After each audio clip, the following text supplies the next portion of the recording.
Faites partie de l'invasion. Radiopirate.com. Radio Pirate. 100% 100% Pirate. Hey, on a eu des sujets depuis le début du Prime. On fait rarement ça, mais on devrait le faire plus souvent à Jerry. Et je sais que Jerry est stand-by pour le boursicotage. Autant, encore une bonne partie sur le live et bien sûr du bonus pour la gang du Prime. Mais hey, aujourd'hui, là, on a été spectaculaire parce qu'on a fait un genre de boîte à Jeff avec un paquet de sujets. On a parlé de hockey, les séries, on a parlé de Niro, on a parlé de... Valérie. On a parlé de Valérie Plante et de son équipe qui sont dans une religion green complètement folle. C'est fou ce qui se passe. Sérieux, c'est complètement fou ce qui se passe. Et personne n'ose dire que c'est carrément sectaire et religieux, l'histoire des GES, au point d'enlever les stationnements dans les nouveaux quartiers de développement au monde. Et là, le monde va dans les réunions et dit « Ouais, mais on va mettre nos chars où? » Ah, ben vous allez falloir vous... Ils vont avoir des stationnements partagés. Je ne sais pas trop. Comment on dit ça, donc? Ils vont dépersonnaliser les stationnements. Ah oui, c'est ça. C'est le terme. Et on a parlé de la madame qui s'est fâchée en France contre le gars qui a gagné le prix de l'actrice. Non, c'est une femme. À Cannes. Non, c'est un gars. OK, c'est un gars. Okay. C'est un gars. On a parlé d'un paquet d'affaires. C'était fou, là.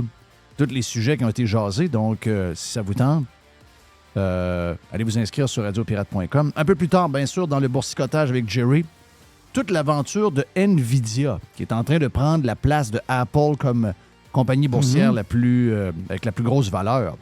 Numéro 2 au monde. Si vous aviez, je sais pas moi, depuis 1 an, ben ça a pris 130%. Pas compliqué, là. Oui. Donc, si vous aviez un montant de 1 000 $, ben vous avez 130% de plus. Ça veut dire que vous avez 2 300 $. À peu près x 9, x 10 depuis 2 ans. Complètement 18 fou. mois peut-être. Ouais. Complètement fou. Hey, plusieurs sujets à vous jaser vite de même. On va faire un genre de poubelle pour ouvrir aujourd'hui. On a, le boursicotage. On a notre ami Joe Hamel qui est avec nous autres également un peu plus tard. Et quoi d'autre, Mr. White, aujourd'hui, à part ça? Un vestiaire. On a un vestiaire. Oh. Hey, je me suis couché tard. Les maudits Panthers me font coucher tard. C'est l'enfer. Donc, beaucoup de petits sujets garochés pour ouvrir. Tiens, je commence avec le premier. Savez-vous qu'il s'est vendu l'année passée en Amérique du Nord? Il s'est vendu, de toutes les voitures vendues, 48% étaient des SUV, OK? On s'entend, là, je sais que pour la gauche, les SUV, même si c'est un petit SUV, pour eux autres, ils voient ça bien gros. La minute qu'il y a une bosse un peu plus élevée, que la porte est un peu plus haute que d'habitude, puis que tu n'as pas assis le cul à terre, pour eux autres, c'est un SUV. Mais c'est 48% des ventes l'année passée, et malgré toute la publicité qui a été faite sur les GES, puis tout ce qu'on entend dans les médias, les politicos, le monde s'en sac. Le monde s'en sac carrément. Le monde est ailleurs. Mais je veux dire, à un moment donné, ça va venir vous mordre les fesses pareil. Parce que hier, j'ai vu qu'il y a un rapport qui a été donné à la gang de la CAQ sur comment on va faire pour survivre au changement climatique au Québec.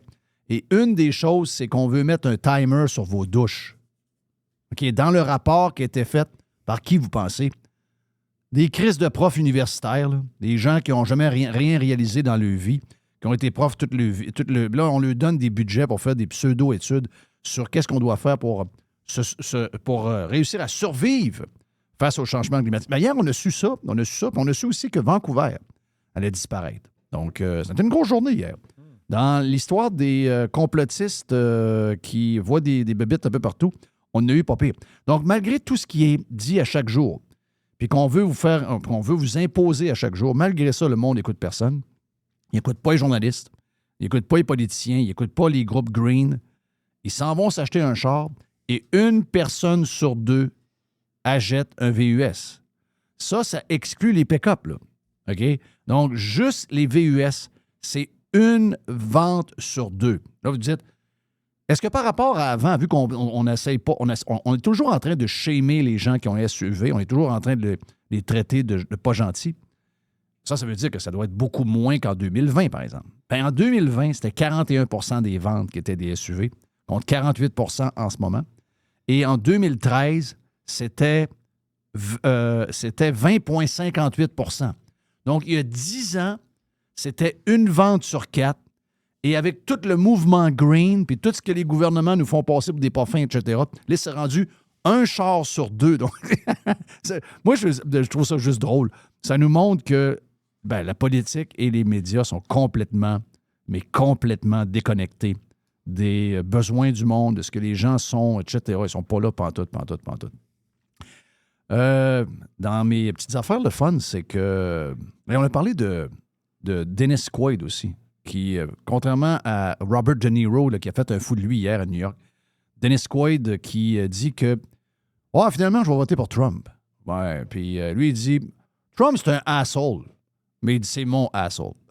Donc, on a des acteurs d'Hollywood qui sont soit d'un bord, soit de l'autre. On sait bien que les acteurs d'Hollywood, on s'en fout un peu. Mais je veux juste vous dire le nombre de sujets qu'on a jasé au cours des dernières... Ça fait quoi? 2 heures qu'on est commencé, donc on a jasé passablement d'affaires. Mais ce que je veux vous jaser, c'est aussi une affaire qui est green sur comment on est en train de vous bourrer sur tout ce qui peut arriver dans le futur avec les histoires green. Tu me dis hier que Toyota avait zéro l'intention de faire des voitures électriques. On parle de 100% électrique. Là. Exact. Eux autres s'en vont vers de l'hybride avec du e-fuel, quelques batteries à travers, un peu d'hydrogène, etc. Mais il n'y a rien de 100% électrique de prévu chez Toyota, qui est un des plus grands fabricants de voitures au monde. Ils ont présenté comme un nouveau moteur, beaucoup plus petit, beaucoup plus léger, très, très, très léger. C'est comme une première d'un moteur aussi léger que ça. Et justement, ce moteur-là va être dans des voitures hybrides. C'est ce que Toyota a annoncé hier, le grand boss. Là. Oui. Pour vous montrer comment ce rêve-là est un peu... Tu sais, je veux dire, ça a été vendu par des incompétents et des gens qui ont des gros problèmes à faire des calculs. Moi, j'avais entendu il y a peut-être 1 mois ou 2, il y avait une compagnie de camionnage qui a voulu montrer qu'elle était green. Il y avait 9 camions 53 pieds avec une patente électrique sur le traîneau en avant, là, sur la cabine en avant. Donc, le moteur était électrique. Et l'endroit où il était, c'était une ville qui produit elle-même son électricité avec une compagnie privée. Et eux autres, ils chargeaient, mettons, en arrivant à 5 heures, ils chargeaient les 9 gros camions pour être sûr que les gros camions allaient être bourrés d'électricité pour le lendemain. Et là, la compagnie qui donnait du courant aux citoyens voyait un pic de demande exploser vers 5 heures. Il disait, mais qu'est-ce qui se passe? Jusqu'au temps, après quelques jours, qui allume, c'est la compagnie de camionnage. Qui recharge toutes ces trucks à cette heure-là? Il n'y a pas toutes ces trucks. Ils n'ont juste 9 sur genre 200. OK, ils n'ont 9 sur 200. OK. Oui. Mais en les branchant, la ville a dit, là vous scrapez toute la grid. Là, je suis obligé de couper du courant pour le monde, les autres entreprises. Vous ne pouvez pas charger vos camions en même temps. Ça, c'était 9 camions d'une seule entreprise et la patente, ça crissait le bordel. Donc, quand on vous dit que tout va devenir électrique, incluant les avions, les gens qui vous disent ça, vous pouvez partir à rire et les traiter de câbles. Je vais vous donner un exemple. OK? Charger une voiture, c'est à peu près 300 kilowatts, c'est 50 voitures. Vous avez, pour 750 kilowatts de demande, tu sais, les petits camions que Amazon a achetés pour essayer d'être green, ils ont comme acheté des petits camions de livraison, là. Oui. Bon, ça, vous prenez 15 trucks de même, et quand vous les branchez, ça fait une demande de 750 kilowatts. Donc, pendant que vous les chargez, c'est une demande constante de 750 kilowatts. Si vous prenez les histoires de bus à 1 million de dollars full électrique, là, quand la ville que vous êtes en ce moment, Montréal, Québec, les villes qui vont en avoir, quand les autobus vont arriver au garage le soir et qui vont brancher 20 autobus de ville électriques, ça va prendre, pour charger les 20 autobus, 3 mégawatts de disponibles. 3 mégawatts, c'est énorme. c'est quoi 3 mégawatts? Bien, 3 mégawatts, puis tiens, je vais aller plus loin, je vais aller avec les trocs. Les trocs en question, c'est si vous prenez 25 trocs 53 pieds classe 8, quand vous les branchez, ça demande 9 mégawatts. Ouais, mais c'est quoi des mégawatts? Ouais, c'est ça. Bien, vous prenez l'Empire State Building, vous le mettez au mois de janvier, puis vous le mettez en soirée. Il fait moins 10 dehors. Les lumières de tous les bureaux sont allumées. Il y a du monde qui font partir le micro-ondes. Il y a des pompes qui marchent. Il y a des ordinateurs qui fonctionnent. Bien, l'Empire State Building, à son pic, il consomme 9 mégawatts. Arrête. OK? Donc, ça vous montre. T'as 100 étages avec du monde dedans, puis des lumières allumées, puis arrête. Le chauffage est parti. Donc, les perspectives de pouvoir fournir l'électricité à, mettons, des centaines et des centaines de milliers de camions de livraison, même des millions de camions de livraison, des centaines et des centaines de milliers de camions de transport 53 pieds, et de brancher ça sur le réseau nord-américain d'électricité, tout tombe. Tout tombe. C'est ça. Même là, ils ne peuvent pas fournir, c'est possible. Il n'y a plus rien qui fonctionne. Il n'y a plus rien qui tient. Il n'y a plus rien qui tient. Donc ça, c'est à se mettre dans ce contexte-là. Vous pouvez aller voir, vous faites dans Google le nombre de mégawatts que vous avez de disponibles. Combien ça prend de mégawatts pour fournir, mettons, un quartier de 5000 maisons? Bien, vous allez avoir le nombre de mégawatts en moyenne, dépendamment où vous êtes, dépendamment du genre genre d'énergie. C'est sûr que vous êtes dans un endroit où c'est séparé entre le gaz et l'électricité, c'est pas le même nombre. Mais vous êtes capable de voir comment. Et quand vous faites le calcul de ça, le nombre de mégawatts de disponibles et le nombre de mégawatts qu'on pense qu'on va avoir besoin dans un futur très proche, si on rêve à un transport tout électrique, les gens qui vous vendent ça, ce sont un, des idiots et deux, carrément des ignorants et des imbéciles. C'est impossible que ça puisse fonctionner. C'est une règle mathématique très simple. Il n'y a rien de plus basique que ça. Mais comment ils ont pu nous vendre ça en sachant très bien qu'est-ce que chacun des véhicules demandait? C'est un calcul facile à faire. Et certaines personnes crient, ben oui, mais on le fait, le calcul, ça ne fonctionnera pas. Il n'y aura pas assez d'électricité produite. On ne sera pas capable de le faire. Et c'est fait depuis des... Mais personne n'écoute. Personne n'écoute. Ou encore, ils le savent et ils font semblant parce qu'ils sont dans leur folie green. Mais je veux dire, c'est un peu dur à croire. Les autres petites affaires que je vous ai gardées, sujet hier qui a fait jaser sur TVA Nouvelles. Bon, TVA Nouvelles, maintenant, pour avoir des clics, c'est des clickbait. Là. Donc, c'est pour faire un peu d'argent. C'est le même maintenant qu'on fonctionne. Je pensais que c'est une histoire québécoise, mais c'est pas une histoire québécoise. C'est une histoire, je pense que c'est une histoire qui se passe en Thaïlande, où un père a tué d'un coup de poing un pédophile qui a fait des avances à sa fille de 15 ans. OK? L'histoire est simple, c'est que on a un père qui est avec sa fille dans un spectacle, et il arrive un gars chaud, un Russe, et le Russe parle à la fille dans l'oreille, puis il lui dit qu'il veut coucher avec, parce que vous savez qu'en Thaïlande, que des bonhommes arrivent, c'est pas un bonhomme de 70 ans, là, c'est un gars dans la trentaine, je pense, et de voir que des bonhommes plus âgés arrivent avec des filles de 15, 14 ans, 13 ans, ça arrive. C'est un peu la patente numéro 1 du tourisme. Il fait beau, ils ont des belles plages, mais beaucoup de monde sont là pour les jeunes filles, les filles en bas âge. Et lui, il s'est comme senti permis de ça, mais il ne savait pas que son père était là. Il était genre comme pas loin. Et son père a entendu, puis sa fille, il a dit, il vient de me dire telle affaire. Et son père, il a calissé un coup de poing dans la face, et il est mal tombé, et il est mort. Et je ne sais pas si les médias, en donnant cette nouvelle-là, voulaient comme passer le message que c'est pas bon de faire sa propre justice. Mais je peux vous dire que dans les commentaires, c'est assez unanime. Je pense que tout le monde est content. Je ne sais pas si c'est parce que c'est un Russe, mais tout le monde est content. Yes, yes, yes, yes. Bravo, bravo à ce père. Espérons qu'un juge soit clément et lui joigne une pension à vie en plus d'une pleine liberté. Non coupable, il a raison. Ensuite de ça, un répond « Et », point d'interrogation. Il a bien fait. Le problème, c'est que le père qui va être condamné. Yes, méchante droite quand même. Tout le monde est content de ça, mais je pense pas sûr que c'est le genre de commentaire que TVA voulait, mais c'est exactement comment les gens sont. Donc, l'histoire de pas faire sa justice soi-même, un peu comme le port d'armes ou, je dirais, la condamnation pour la peine de mort. J'ai l'impression qu'il y a un grand fossé entre ce qu'on entend, les grands décideurs et le monde. Je pense que le monde est pas mal, surtout dans la société dans laquelle on est, le monde est pas mal pour faire justice soi-même. Un peu l'autodéfense. Je sais que c'est pas très populaire. Il y en a qui vont dire « Ouais, mais il faut pas... » Ouais, sauf que les gens ont perdu confiance au système de justice.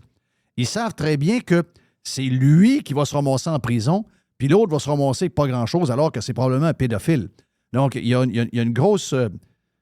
Et ce genre de nouvelles-là fait toujours un peu, tu sais, fait toujours réagir. C'est parce que c'est toujours drôle un peu. Hier, Nikki Haley a fait à peu près le même genre de...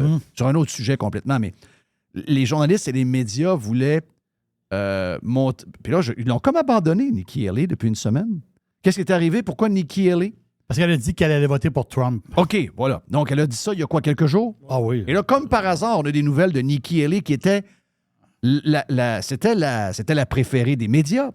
Ah oui, j'espère que Nikki Haley, c'est elle que ça nous prend. Ça ferait tellement de bien au lieu d'avoir Trump. Et là, elle a dit cette semaine qu'elle voterait pour Trump. Et là, Nikki Haley... Elle vient de disparaître? C'est que... Parce que c'est un peu le même genre de nouvelles que tantôt. C'est... tu sais, hier, j'ai vu ça aussi. Hier, il y a un gars qui est un gars de gauche, un liberal. C'est un jeune. Je le suis sur Twitter parce que, tu sais, c'est un gars qui mange des claques à la gueule, comme ça se peut pas, mais il tient le fort pareil. Tu sais, donc, j'admire ça d'une certaine manière. Et le gars, il marque en un mot, qu'est-ce que vous pensez de Robert De Niro? Et lui, il marque « Je commence ». Et il marque « Patriote ». Et là, il y a à peu près 18 000 commentaires. Mais De Niro en mange une table. Ça doit être épouvantable. Et là, ça doit être épouvantable. là, je me dis... Mais j'y ai écrit d'ailleurs au gars. J'ai fait dans... je ne suis pas sûr qu'il l'a vu avec la quantité de... Mais j'ai dit, d'après moi, c'est pas le genre de réponse que tu t'attendais. Pas tout. De Niro mange une volée. Mais je trouve que ça arrive souvent, ça. Donc, les médias partent un genre de tweet ou quelque chose... Ben, ils ne peuvent plus sur Facebook. Et ils s'attendent à avoir une réaction comme eux autres la voient. Puis boum, le monde est complètement à l'envers. Donc là, hier, Nikki Haley, elle a écrit sur un missile israélien « Achevez-les ». Donc là, Nikki Haley photographiée en train d'écrire sur un missile d'Israël « Achevez-les ». Et là, les autres sont toutes comme « Hey, c'est terrible ». La Palestine, etc. Le monde. Yes! Ah ouais! On veut qu'ils achèvent le Hamas. Fuck les terroristes. On veut qu'ils achèvent le Hezbollah. Ah ouais, donc go. Donc, du jour au lendemain, même en l'espace de quelques heures après avoir annoncé qu'elle allait voter finalement pour Trump, Nikki Haley est redevenue pas pire dans le camp des gens plus à droite, des gens plus conservateurs. Et les médias et les journalistes l'ont laissé tomber. Puis en plus, elle est allée en Israël puis elle a fait sa patente. Ah, regarde. Dernier petit sujet, vite. Avant qu'on aille boursicoter avec Jerry. Y a-tu quelqu'un qui est capable de m'expliquer c'est quoi l'histoire du bracelet menstruel? Le bracelet menstruel. Quelle est cette histoire-là de bracelet menstruel? On vit avec des femmes. J'ai des filles. T'as une fille, Jerry. T'as des sœurs, Mr. White. C'est quoi cette affaire? Mais qu'est-ce que le Canada est devenu? Qu'est-ce que les libéraux de Justin Trudeau sont devenus? Mais quelle gang de sautés! Sérieux. Bon, juste le bracelet en tant que tel. Mais qui porte? C'est des femmes qui portent ça. Il n'y a pas de gars qui porte un bracelet menstruel. Ahmed Hussein. Pourquoi? Il y a un gars qui porte un bracelet. Je ne sais pas quel ministre il est, là. C'est le grand. Il est avec. La photo, il est avec Mélanie Joly, puis une Asiatique à côté, qui doit. D'après moi, c'est 3 élus. Là. Et là, il nous montre en photo, ils sont fiers, là, il nous montre le bracelet menstruel. C'est quoi cette folie-là? Ça, c'est tout relié à l'histoire de payer les. De payer les patentes de menstruation aux femmes. Et dans ce cas-ci, C'est ce qu'eux disent. Mais il y a une autre députée de Hamilton qui, elle, n'a même pas dit que c'était pour les femmes. Elle a dit que c'était pour le people. Le people. Donc, the people, ça voulait dire quoi? Ça veut dire que c'est pour les hommes également qui sont menstrués. Sérieux, là, le Canada est devenu une Christie de farce. Lui, c'est le ministre du Logement et de la Diversité. OK, lui, il n'y a pas d'autres affaires à s'occuper que les histoires de logement. Sa journée n'est pas assez pleine. Mais il est aussi ministre de la Diversité. OK, ministre de la Diversité. Donc, c'est quoi le fameux bracelet? C'est un bracelet avec plein de billes blanches. Donc, Et il y a des billes rouges. Et il y a les journées de billes rouges qui sont aussi là. Puis ça, c'est les journées Et là, ben, c'est comme un genre de symbole. On porte ça, puis on veut dire qu'il faut... Puis là, il y a des gens, d'ailleurs, au Québec, qui disent, là, il faut voir que François Legault embarque dans l'histoire. Il faut... vous savez, François Legault qui a un bracelet menstruel. Oui. Puis là, il faut qu'il embarque. Il faut qu'il demande aux entreprises de fournir dans la chambre de bain des femmes, dans la chambre de bain des hommes, les produits menstruels également. Il faut que ce soit gratuit. On fournit le papier de toilette. Donc, pourquoi on ne fournit pas les pads pour les menstruations? Sérieux, là, quand on regarde la liste de choses à régler au Québec et au Canada, puis qu'on est dans ces crises de folie-là, excusez-moi, ça, c'est de la pure folie, là. C'est la déchéance de Rome, là. C'est ça, là. Il y a une fin, là. On mérite de se faire envahir. Non, quand t'es rendu dans le fond de culotte de même, c'est la fin, là. On mérite de se faire envahir. Arrêtez. Je ne sais pas par qui. J'aimerais ça que ce soit par les Américains, probablement. Mais les autres, ils ont leur combat aussi de leur bord. Ils ont une gauche aussi un peu folle du côté de New York, Californie, etc. Mais on mérite d'être... Non, mais il faut... Le Canada, c'est un grand reset que ça prend. Moi, je suis maintenant pour le grand reset. Il y a des gens qui capotent sur le grand reset. Oui, ça, c'est un reset. Ben moi, je fais partie des gens qui veulent que le Canada vive un grand reset. On peut plus. On peut pas, là. On peut pas. Ce sont sérieux. Nos politiciens sont désaxés complètement. C'est des gens complètement sautés dans la calotte. C'est carrément du monde. Écoutez, là, il y a des gens là-dedans. Il y a du monde qui rit de ceux qui trouvent que la Terre est plate, là. OK? Mais ces mêmes gens-là pensent qu'il y a des hommes qui peuvent être menstrués. Oui. Là. Il y en a, mais je t'ai déjà expliqué la situation. Ben, Je sais pas si tu t'en rappelles la fois que je t'ai expliqué ça. Puis c'est une vraie histoire, là. Je sais pas si je devrais te l'expliquer encore. Ben, là, on manque de temps, c'est sûr, parce que l'été est prêt pour le... Il y a une histoire de ketchup là-dedans. Il y a une histoire de ketchup. Oui. Ouais. Il y a une histoire de... Ben, Imaginez quelque chose, là. donc, Il y a une histoire de ketchup. donc, pour embarquer dans la patente, Un gars menstrué, là, il y a un kit avec un genre de... Ah, OK. Oh, il y a Oui. un kit de ketchup. Comme les lutteurs. Ah, je suis assez... je sais pas ce que j'ai, là. Je pas m'en ce que dis j'ai. pas, là. Je vais aller à la toilette. Ah, Je vais aller- mon Dieu, j'arrive des toilettes, je viens de voir ce que j'ai. Je suis menstrué. Oui. Je vais aller me mettre une serviette. Oui. Alors, c'est de la folie, là. Sérieux, ça va pas pantoute. Ça va pas pantoute. Il faut que ça arrête, ça. Non, mais le pire, c'est que ça n'arrête pas. Plus on le dit, plus ils vont loin. Ils sont dans l'extrême et ils sont all-in là-dedans. Les libéraux de... Tu sais, je veux dire, entre toi et moi, là, tu regardes les sondages, ils en mangent une sincère. Ça va être une des pires raclées qu'on a jamais vues de l'histoire de la politique. Il y a quelqu'un dans la gang qui se lève et dit « Attends un peu, one minute, OK? On va recentrer les affaires. » Qu'est-ce qu'on a fait de pas OK, correct, on va de essayer bizarre? de juste se concentrer sur ces affaires importantes que le monde veut l'entendre parler. Puis toutes les folies, on arrête ça, là. Ça n'a pas marché, ça n'a pas levé. Le monde nous haïsse, ils ont juste hâte qu'on parte. Ben non, ils continuent. Ils sont incroyables. La gang à Trudeau sont incroyables. Mais beaucoup... Et savez quoi? Les médias embarquent là-dedans. Es-tu surpris? Les médias embarquent dans l'histoire. Personne n'a de malaise avec ça. D'ailleurs, il y a juste une politicienne française qui a soulevé le fait que ça n'avait pas de sens de voir que c'est un homme qui a gagné le prix de l'actrice, qui a gagné le concours. Cannes. À Cannes. Oui. Et il y a juste une politicienne française. Personne ici... Avant, tout le monde parlait de Cannes. Ah oui, Cannes, ça nous intéresse. Moi, je dis tout le temps, mais qui s'intéresse à Cannes? Ah ben là, tout le monde fait semblant qu'il n'arrive rien. Personne dénonce ça. Personne défend les filles. Personne défend les femmes. Il y a juste une politicienne française. C'est qui au juste? C'est Marion Maréchal. Exact. Qui est la nièce à Le Pen. Madame Le Pen. Madame Le Pen. Voilà, donc elle n'a pas langue dans sa poche, comme ça tente. On vient sur Radio Pirate Live et Prime. I love it. Radiopirate.com. Radio Pirate. Jeff Fillion. Here comes the money. Here we go. Moi, je fais pas de recommandations.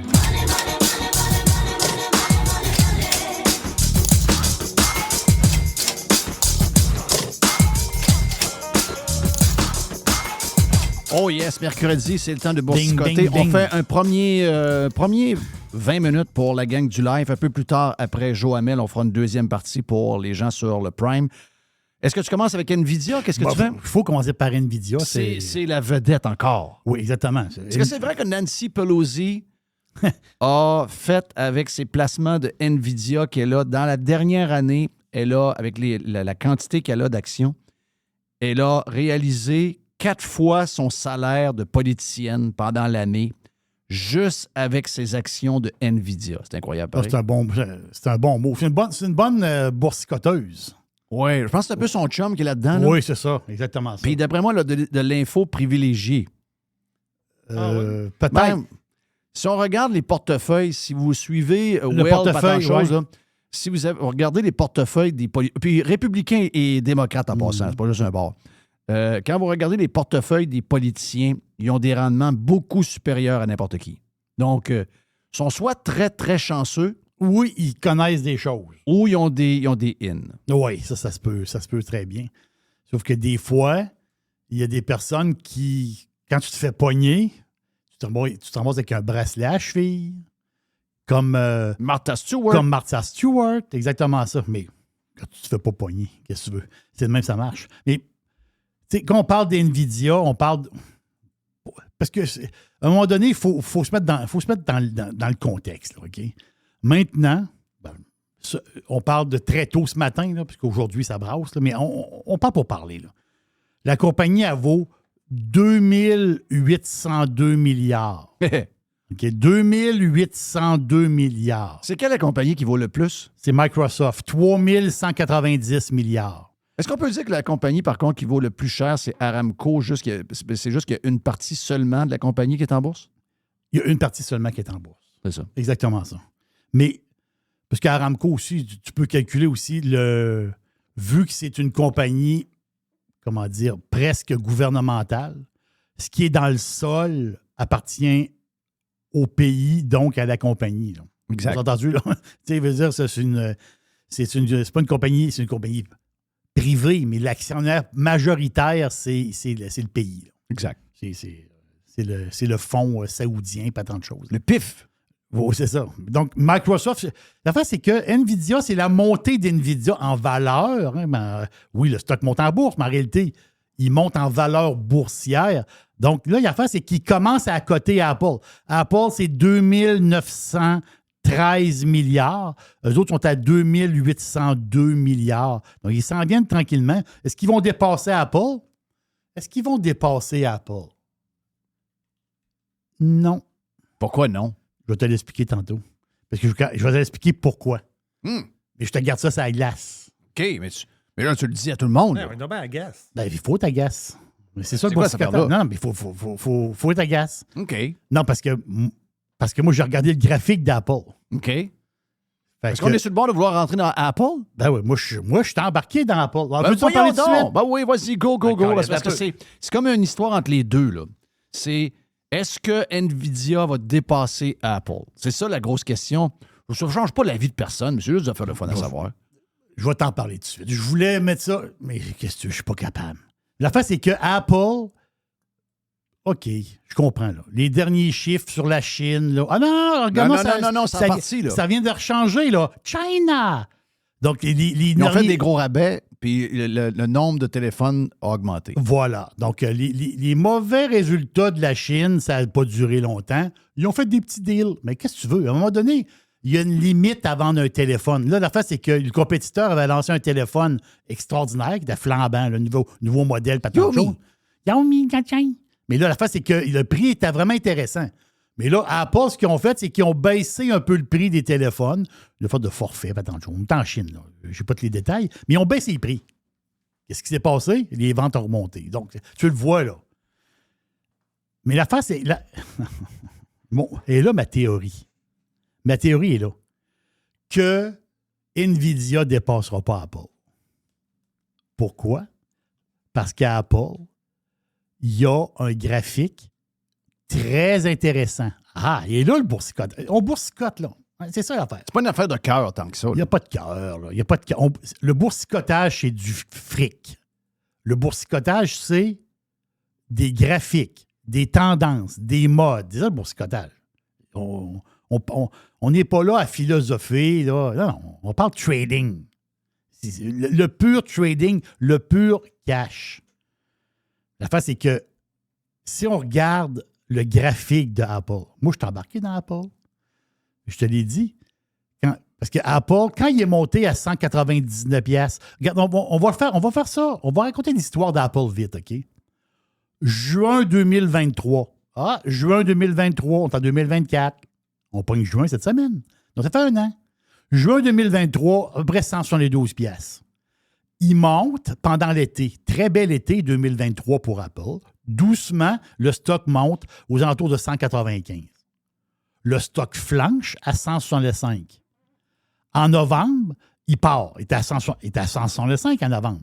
Il part et il monte. Puis je me rappelle très bien.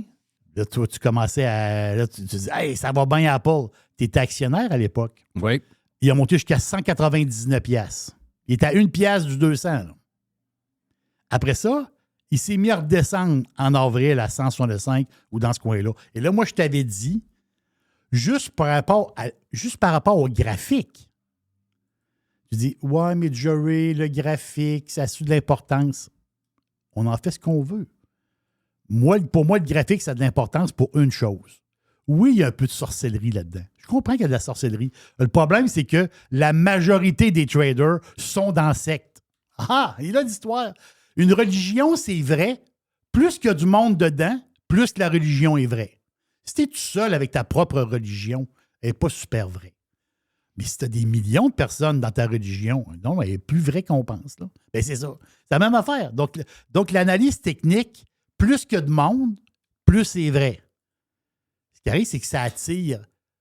L'analyse technique, qu'est-ce que ça fait? Ça peut faire des bancs de poissons.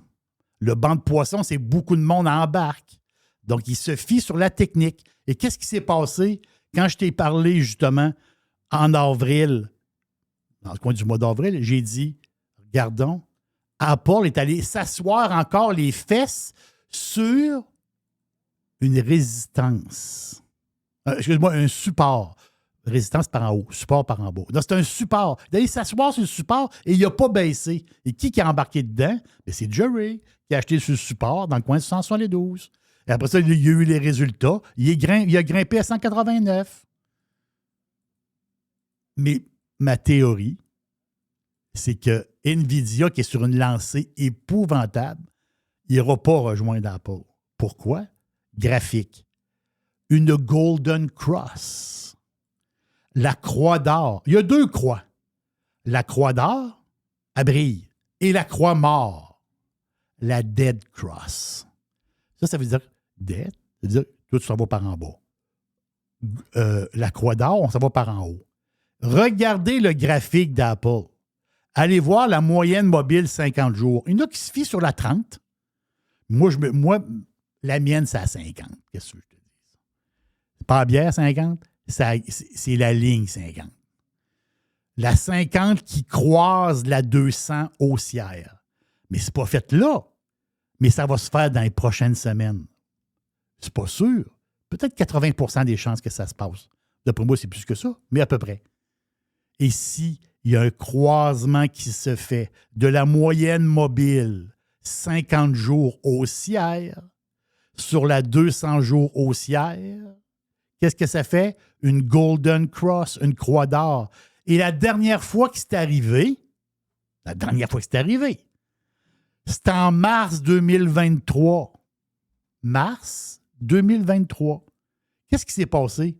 Golden Cross sur le graphique. Le stock est passé de 150 à 195. Boum. Boum, boum. Ça n'a pas duré longtemps, là. Ça a duré 1 mois. Bing, bang, bong. Ben, c'est 30 de plus. Ça. OK. Parfait. 30 On spécule. Mais si on met 30 sur le stock d'Apple présentement, mettez 30 de valeur boursière à Apple présentement. Nvidia est loin en bas encore. Là. Loin en bas. Mais c'est ça ma théorie. Ma théorie, c'est qu'il y a une Golden Cross sur Apple. C'est pour ça que moi, je suis actionnaire. On ne peut pas faire de recommandations. On n'a pas le droit. Non, on n'a pas le droit. Pas le droit. Mais on peut dire ce qu'on pense. Mais il n'y a aucune recommandation. Mais moi, je m'en cache pas. Là. Moi, personnellement, je suis actionnaire d'Apple présentement à 172 $. Et je pourrais me dire, ben, tu sais, je vais cacher. Mais non, je ne cache pas. Parce que pour moi, je vais attendre la Golden Cross qui va s'en venir possiblement cet été ou à l'automne prochain. Mais ça va être cet été possiblement.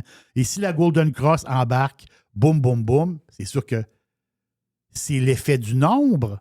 Parce qu'il y a du monde que aussitôt qu'il va avoir un croisement, la sirène part.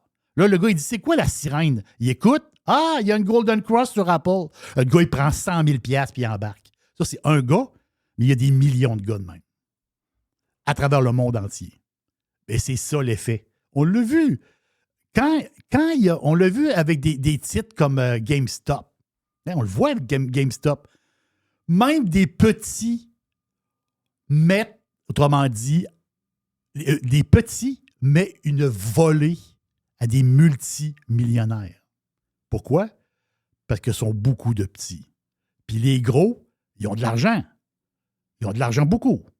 Beaucoup, beaucoup, beaucoup. Mais quand c'est rendu qu'ils perdent 2 milliards, ils n'ont moins d'argent. Wow! Là, à un moment donné, il faut qu'ils tirent la plug. Trop de petits devant toi. T'as bien beau avoir les meilleurs combattants en avant de toi. Ils sont 1 million de fois plus que toi. Puis tu penses qu'ils sont 1 million? Non, ils sont 25 millions plus que toi. Tu penses qu'ils sont 25 millions? Ils sont 100 millions plus que toi. Ils vont t'avoir. Même si tu es plus fort, ils sont à la gang, eux autres. Mais c'est la même affaire. À la bourse, il y a des modes, il y a des tendances. Et l'analyse technique en fait partie. Des fois, ça marche, des fois, ça ne marche pas. Mais overall, le chiffre, d'après moi, c'est 80 %. Puis, regarde, je vais respecter ce chiffre-là. 80 des chances qu'il y ait une croix d'or sur Apple et qu'il y ait une belle ride par en haut. Je retourne à Nvidia vite. Oui. La valeur boursière, on vient d'en parler. OK? Mais l'affaire, c'est que en ce moment, sur Nvidia, as-tu le temps d'embarquer? Jerry, as-tu le temps d'embarquer? Allez voir la force relative, la RSI. C'est quoi? C'est un calcul. C'est pas très radiophonique comme calcul, mais c'est un calcul, je vais le résumer.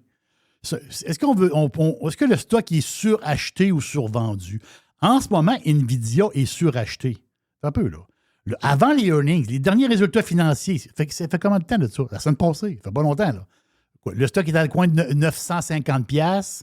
Et là, on se disait, ouais, c'est-tu le temps d'embarquer avant les earnings? Il y en a qui disaient, ouais, ça peut planter pas mal avant les résultats. Les résultats ont été extraordinaires. Ils n'ont jamais fait ça de leur vie. C'est inimaginable, les résultats de Nvidia. Qu'est-ce qui a fait le stock? Ben, il est monté à 1000.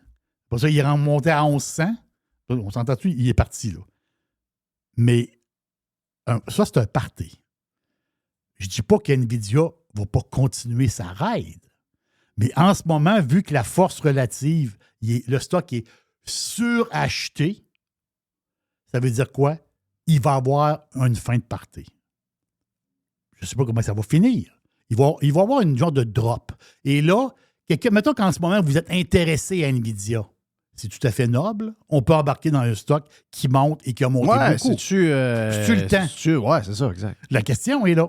Est-ce que c'est le temps pour NVIDIA? Moi, je vais te dire, garde, mets ton argent de côté, là. Attends. 1 semaine, 2 semaines, je ne sais pas quand. À un moment donné, il va y avoir une bonne drop. J'ai une bonne drop. Il va y avoir une drop. On va checker la RSI. Si la RSI tombe dans les 60 ou dans ce coin-là, OK, là, c'est temps d'embarquer. Si tu as confiance. Mais en ce moment, tu n'embarques pas dans un stock à 80 de RSI. Tu n'embarques pas là-dedans. Parce que c'est comme si tu arrivais en retard au party. Oui. Je vais faire un exemple. C'est le feeling que moi j'ai. Voilà, je n'en pas sûr comme toi, là. Voilà, mais il y a un party. Tu arrives au party, T'arrives au party, puis t'es invité chez du monde, puis là, il y a un party.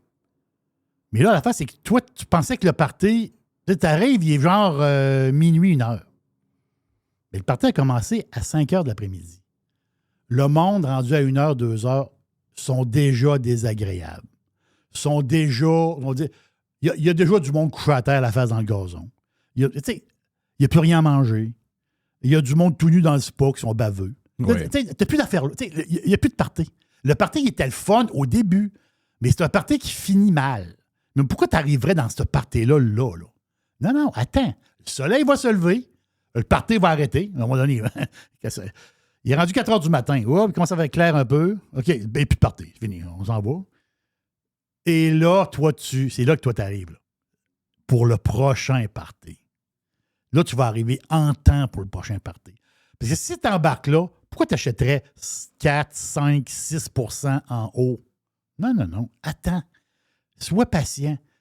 Il est à 80 la RSI. Ça peut durer 1 semaine, 2 semaines, 1 mois. On ne sait pas.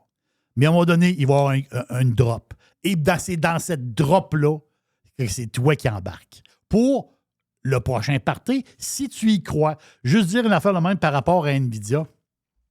Moi, j'aime beaucoup Cathie Woods. C'est qui, Cathie? Mais Cathie Woods, c'est... Cathie Woods, là, c'est quelqu'un qui est... c'est une dame qui est très, très... Elle a un fonds. Elle s'occupe d'un fonds. C'est un peu controversé, là. Très controversé. Elle, c'est le fameux fonds ARK Investment. ARKK. ARK Investment. C'est un peu extrême, mettons. Mais la face, c'est qu'elle, elle, là, elle brasse des milliards comme si c'était des cornets de crème glacée, là. Elle brasse, là. Elle brasse. Moi, je respecte ça. Sauf que l'affaire, c'est que elle a une réputation, parce qu'elle a eu une très, très grande réputation que son fonds, OK? Je vais parler, mettons, on va se mettre en 2019. OK? 2019, fait quoi, 5 ans de ça? OK? 2019, son fonds valait à peu près 50 $ l'action. Son fonds, il est tradé. C'est un ETF. Là. Il est tradé à la bourse. Là. Facile à trouver. ARK Investment. Tu peux investir dans son fonds. Mais c'est un fonds où il y a beaucoup de mouvements. C'est pas un fonds pépère. C'est un fonds excessivement actif. Elle a trade là, comme une capotée. Là. Mais son fonds, elle a eu beaucoup de résultats. Imaginez.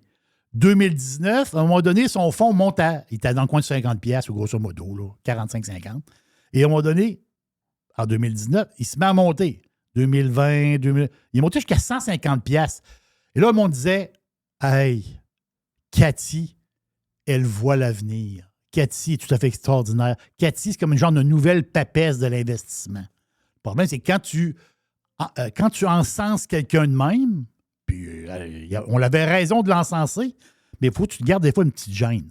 Et là, Cathie, elle a fait beaucoup de mauvais moves. Beaucoup, pas mal même. Et là, elle a recraché son fonds, tabarouette, puis il vaut quoi? 45$ son fonds? Et là, elle a de la misère à repartir la patente. Elle fait beaucoup de trades. Et le monde suit ses trades parce qu'il y en a qui se bidonnent un peu. Exemple, mais c'est elle qui a dégraissé, justement, du NVIDIA. Non, elle a dégraissé, là. Elle avait des actions. Il en reste encore, il faut le dire. Il reste 66 000 parts d'NVIDIA. Elle a eu peur. Mais est-ce qu'il reste comme part? Elle a 66 000 à 81 pièces. Elle fait longtemps qu'elle a du NVIDIA, elle. Mais elle avait un troc plein. Là, elle a vidé le troc, elle s'en est gardé un petit peu. Mais elle a vidé le troc par 2 shots. Elle est partie dans le coin de 200 quelques piastres. Après ça, elle est partie dans le coin de 400 quelques piastres. Dans les derniers mois, là, en dedans d'un an. Là. Fait qu'elle a liquidé du NVIDIA, mais il y a des mauvaises langues qui disent, puis c'est pas moi ça vient pas de moi, ça vient de Morningstar. Morningstar, on s'entend-tu que c'est très sérieux, Morningstar. Ils ont fait une genre d'analyse de Cathie, parce que Cathie, elle fait beaucoup de moves. Ils disent que Cathie, ses moves ont coûté 14 milliards à son fonds. Wow! Fait que plus qu'elle trade, plus qu'elle se cale. Ouais. Aujourd'hui. C'est pour C'est pour ça qu'on en parle beaucoup. Tu vas sur Yahoo Finance, CNBC, puis tous les grands sites de boursicotage, on parle beaucoup, beaucoup de Cathie Wood. Parce que c'est comme un... Comment dire? C'est comme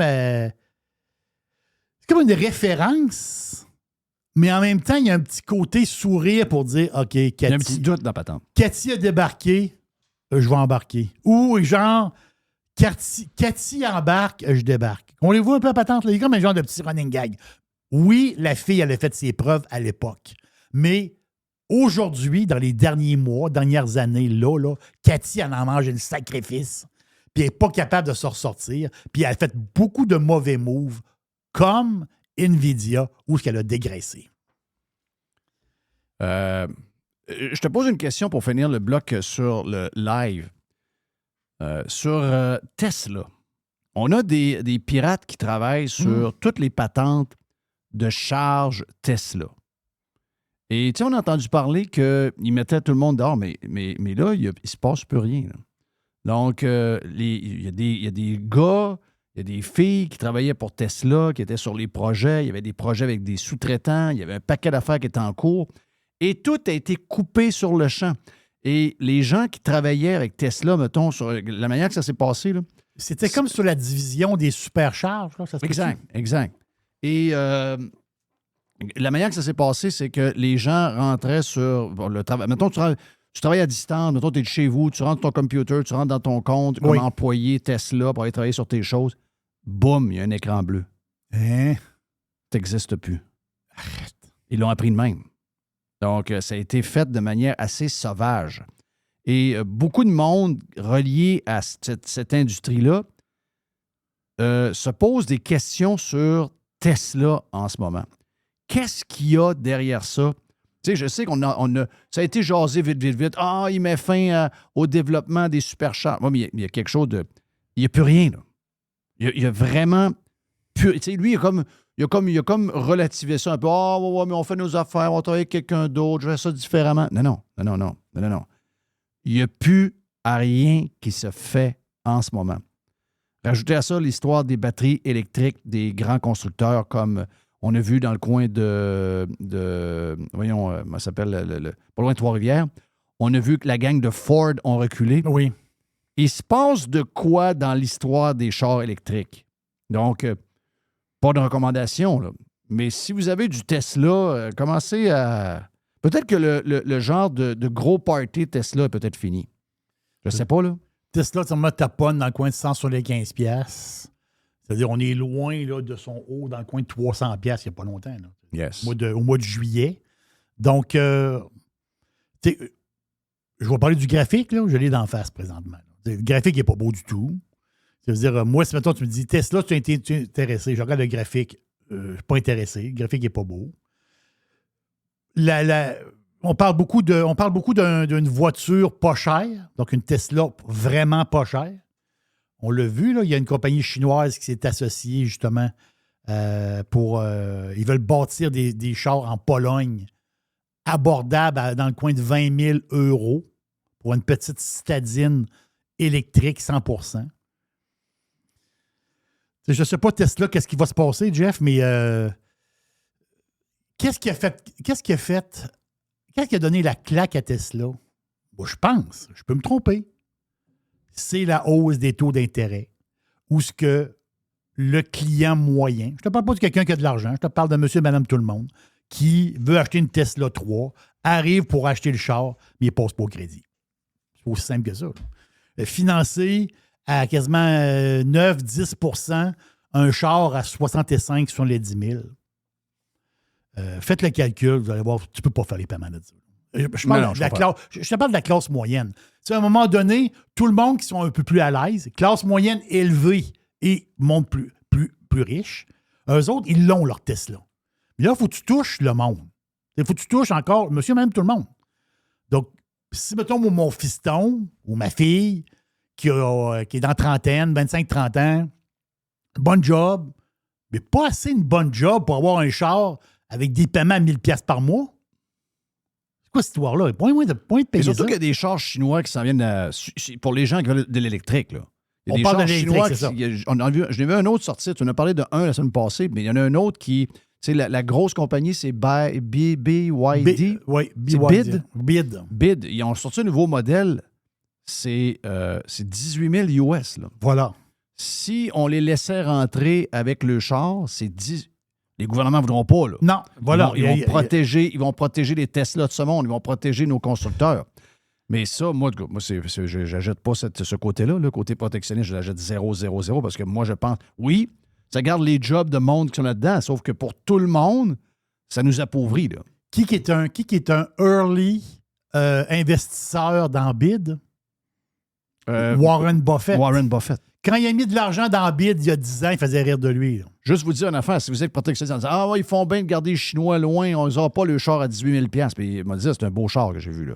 18 000 US, c'est surprenant. Tu te dis, voyons, ça n'a pas de bon sens. Comment ça que ce genre de char-là est à 80 000? Comme deuxième voiture, c'est parfait. Comment ça qu'il est à 80 000? Comment ça qu'on a des chars de même à 80 000? Pourquoi je suis capable d'avoir le même char à 20 000? C'est ça. Amenez-les. Oh non, on va lui mettre des taxes. Vous allez voir qu'il va finir à 60 000 parce qu'on veut protéger notre industrie. Imaginez-vous si on avait fait ça avec le linge.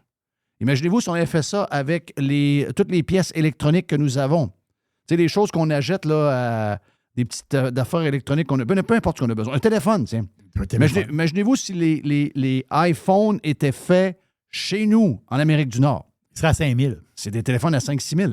Ça. OK? Donc, ça, on a dit oui à un paquet d'affaires qui nous a rendus plus riches. Mais il y a certains secteurs qui ont beaucoup de pouvoir. Et là, on va bloquer les voitures chinoises pour protéger les voitures à 70 000. Mais c'est nous qui payons les voitures à 70 000. On s'entend que demain matin, il arrive une voiture à 20 000. Ah, ben c'est un char chinois. Oui, mais c'est une deuxième voiture. Elle brisera un peu. Mais au moins, je n'aurai pas un terme de 1 000 $ par mois. Voilà, c'est ça la différence. C'est ça la différence. Voilà pour le boursicotage d'aujourd'hui. Un peu plus de boursicotage. Ah oui, j'ai plein d'affaires. Plus tard, Plein sur la d'affaires. version Prime en passant. Joe Hamel est stand-by. Le stock taponne. Pirater, c'est légal. No commercials, no limits. Radio Pirate. Jeff Fillion. Criez pour vos vies! Bitcoin.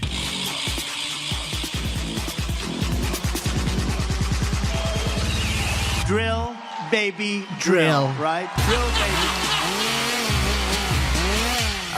Hey, question numéro 1, Joe, pour toi. La nouvelle d'hier, là, comme de quoi que les mines, maintenant, là, d'avoir permission. De ce que je comprends, c'est qu'une compagnie de mine peut arriver quelque part, va aller cogner chez quelqu'un, tu lui donnes la permission de fouiller dans sa terre pour voir si. Parce que lui, il est suspect qu'il y a peut-être quelque chose. Puis, il n'y a pas besoin de demander au gouvernement. Tu vois que ça marche? Je résume tout ça trop vite. Ça, c'est pour les terres privées. Pour les terres publiques, ça fonctionne avec le système de claim. Là, il y a toute une histoire qui est montée autour de ça, mais finalement, c'est un peu fait pour rien, parce que dans le fond, c'est pas toutes les claims qui vont mener à des mines. Là. Si c'était le cas, on serait milliardaire. Mais encore une fois, c'est l'œuvre d'activistes de grandes villes, mais de régions aussi, là, qui tentent de bloquer les projets miniers. Il y a un petit peu d'activité quand tu as des claims, parce que pour garder le système, le système minier, le système de claim au Québécois est relativement bien fait, là, puis c'est une des choses qui marche bien dans la machine gouvernementale. Donc, parce que sinon, tout le monde, si tu pouvais t'asseoir sur tes claims, tu spéculerais, tu achèterais ça, puis tu t'assoirais dessus à jamais, là, puis il n'y aurait pas d'activité. Donc, quand tu achètes des claims miniers, n'importe qui peut en acheter. Là. Toi, tu peux aller sur le site du ministère des Ressources naturelles, puis tu peux claimer des terres dans le Nord, si tu veux, puis il y a différents prix selon l'emplacement. Comment ça fonctionne, c'est que tu as le prix d'acquisition du claim, mais il faut que tu fasses des travaux. Maintenant, c'est aux 3 ans. Avant, c'était aux 2 ans. Donc, sur 3 ans, il faut que tu fasses un certain nombre de travaux sur la terre par claim. Donc, pour conserver tes claims, tu dois enregistrer des travaux. Donc, ça permet au gouvernement, à l'État québécois, de garder l'historique des travaux sur son territoire. Puis les découvertes deviennent publiques aussi. Donc, il y a une grosse base de données de tout ce qui a été découvert depuis que le régime est public, si tu veux. Donc, c'est relativement bien fait, puis ça fonctionne bien à date. Puis quand il y a une mine, ben il y a l'impôt minier qui rentre en ligne de compte. C'est une industrie qui a retourné quand même sa part du gâteau là, à l'État québécois. Là. Donc, c'est loin d'être un fly-by-night, puis c'est très bien organisé, disons. Là. Mais de ce que Donc, je chantais, c'était que, encore une fois, on a écouté peut-être une minorité de monde qui ne veulent aucune activité physique, économique. Ils ne voient pas là-dedans tout le développement économique. Eux autres, c'est question de sauver la terre, etc. Donc là, on va passer ça par le BAP. Est-ce que ça complique pour vous autres? Parce que le Québec était un des endroits les plus faciles. C'est pour ça qu'on a des mines. C'est que c'est un des endroits où c'est le. Tu sais, on est compliqué partout, là, mais de ce que je comprends, quelqu'un m'a raconté récemment que j'ai croisé qui est dans ce domaine-là au gouvernement, puis il dit ici, on est assez. C'est assez facile pour les compagnies. Si on compare avec d'autres pays, c'est probablement le seul avantage qu'on a par rapport à tout le reste. Mais là, il m'avait dit, là, ça grenouille. Là, ça grenouille, puis ça veut commencer à compliquer la patente. Il y a des groupes d'intérêt. Puis là, on sait que le BAP, en plus, que c'est gangréné par toutes sortes de gens un peu bizarres. C'est des activistes. C'est pas des gens désintéressés, là, c'est ça. Là. Non, c'est ça, là. Donc, c'est-tu un frein pour l'industrie? C'est-tu dangereux? C'est un risque, je pense que c'est un risque que l'industrie voit. Moi, je pense que l'industrie accorde beaucoup trop d'importance aux activistes comme ça. L'industrie, maintenant, est beaucoup plus propre qu'avant, c'est-à-dire que, par définition, les compagnies vont tenter, justement, de faire des rapprochements avec les communautés locales, tout ça, parce que si tu n'as pas d'acceptabilité locale, tu ne peux pas faire de projet. Mais à l'étape d'exploration, c'est parce que, dans le fond, là, quand tu es rendu à construire une mine, c'est une autre histoire. Là. Et à l'étape de l'exploration, c'est là que ça a été complexifié. D'ailleurs, la CAQ a rajouté... Ils ont fait une bonne chose, ils ont étendu de 2 à 3 ans les claims. Ça, c'est une bonne chose, il faut leur donner. Mais le problème, c'est que maintenant, à l'étape même, ils appellent ça les travaux d'impact. Là. Donc, dès que tu fais des travaux dans la forêt, c'est souvent en forêt, si on veut, là, à part dans le nord du Québec, quand c'est totalement dénudé d'arbres. Un genre de désert. Nous, on achète des permis pour, dans le fond, les permis de forage, c'est essentiellement des permis pour déboiser.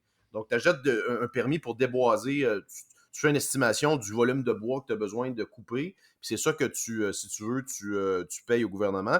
Puis tu as aussi, là, maintenant, ils ont comme rajouté une couche où tu dois faire un état des travaux avec les parties autour, avec une genre de... Tu sais, il y a des genres de procès-verbaux qui doivent... Tu sais, ça, c'est vraiment pas nécessaire, honnêtement. Puis c'est vraiment alourdir le processus pour rien. Puis avant, je pense que c'est quelque chose qui aurait été rejeté du revers de la main par l'État en disant non, ça fonctionne bien, les compagnies, tout le monde est on board. Il y a un impact. Regarde, on envoie, là, nous autres, dans 2 compagnies, on envoie 2 équipes. On va dépenser quelque chose comme pas loin d'1 million en 3 semaines. On parle de 2 équipes de 4, 2 hélicoptères, les gars restent dans des camps. Fait que tout ça, c'est une chaîne, si tu veux, de fournisseurs en Abitibi, dans le nord du Québec, ici à Montréal avec l'hélicoptère. C'est des gars de Sherbrooke. Fait que, tu sais, puis ça va peut-être mener à rien ou ça va mener à quelque chose, mais on est encore au stade d'exploration. Fait que si on fait chier l'industrie de l'exploration, on tue vraiment des projets dans l'œuf. Ouais, c'est ça qui me fait peur. C'est ça qui est dangereux. Là. C'est ça que je voyais, exact. Sujet numéro 1, c'est sorti, je pense que c'est sorti un peu plus tard ce matin, pas avec les médias. Habituellement, les médias sortent des patentes à 6 heures. Moi, je ne l'ai pas vu, là. Mais j'ai vu que ce matin, un peu plus tard, il y a un sondage qui a été fait. Et c'est un sondage au fédéral. Et la bonne nouvelle que j'ai pu voir, c'est sûr que l'échantillonnage est quand même petit, à 375 ou à peu près. Mais de ce qu'on peut voir là-dedans, c'est que ce qu'on sentait, ce que tu disais depuis quelques mois, on sentait que le Parti conservateur du Canada est en train de faire des gains au Québec, puis que à un moment donné, ça se peut que même le Bloc soit un peu plus dans le trouble qu'on pense. Ben, dans ce sondage-là, du moins, on le voit. Là. Oui, écoute, on voit le Bloc, un léger recul. Moi, je pense que le Bloc va reculer encore. Là. Le Bloc ne peut pas, à moins qu'il nous fasse un psy-up d'une menace sur le français, mais je pense que, écoute, la ligne de Pierre Poilievre, le Bloc libéral, ça commence à faire mal.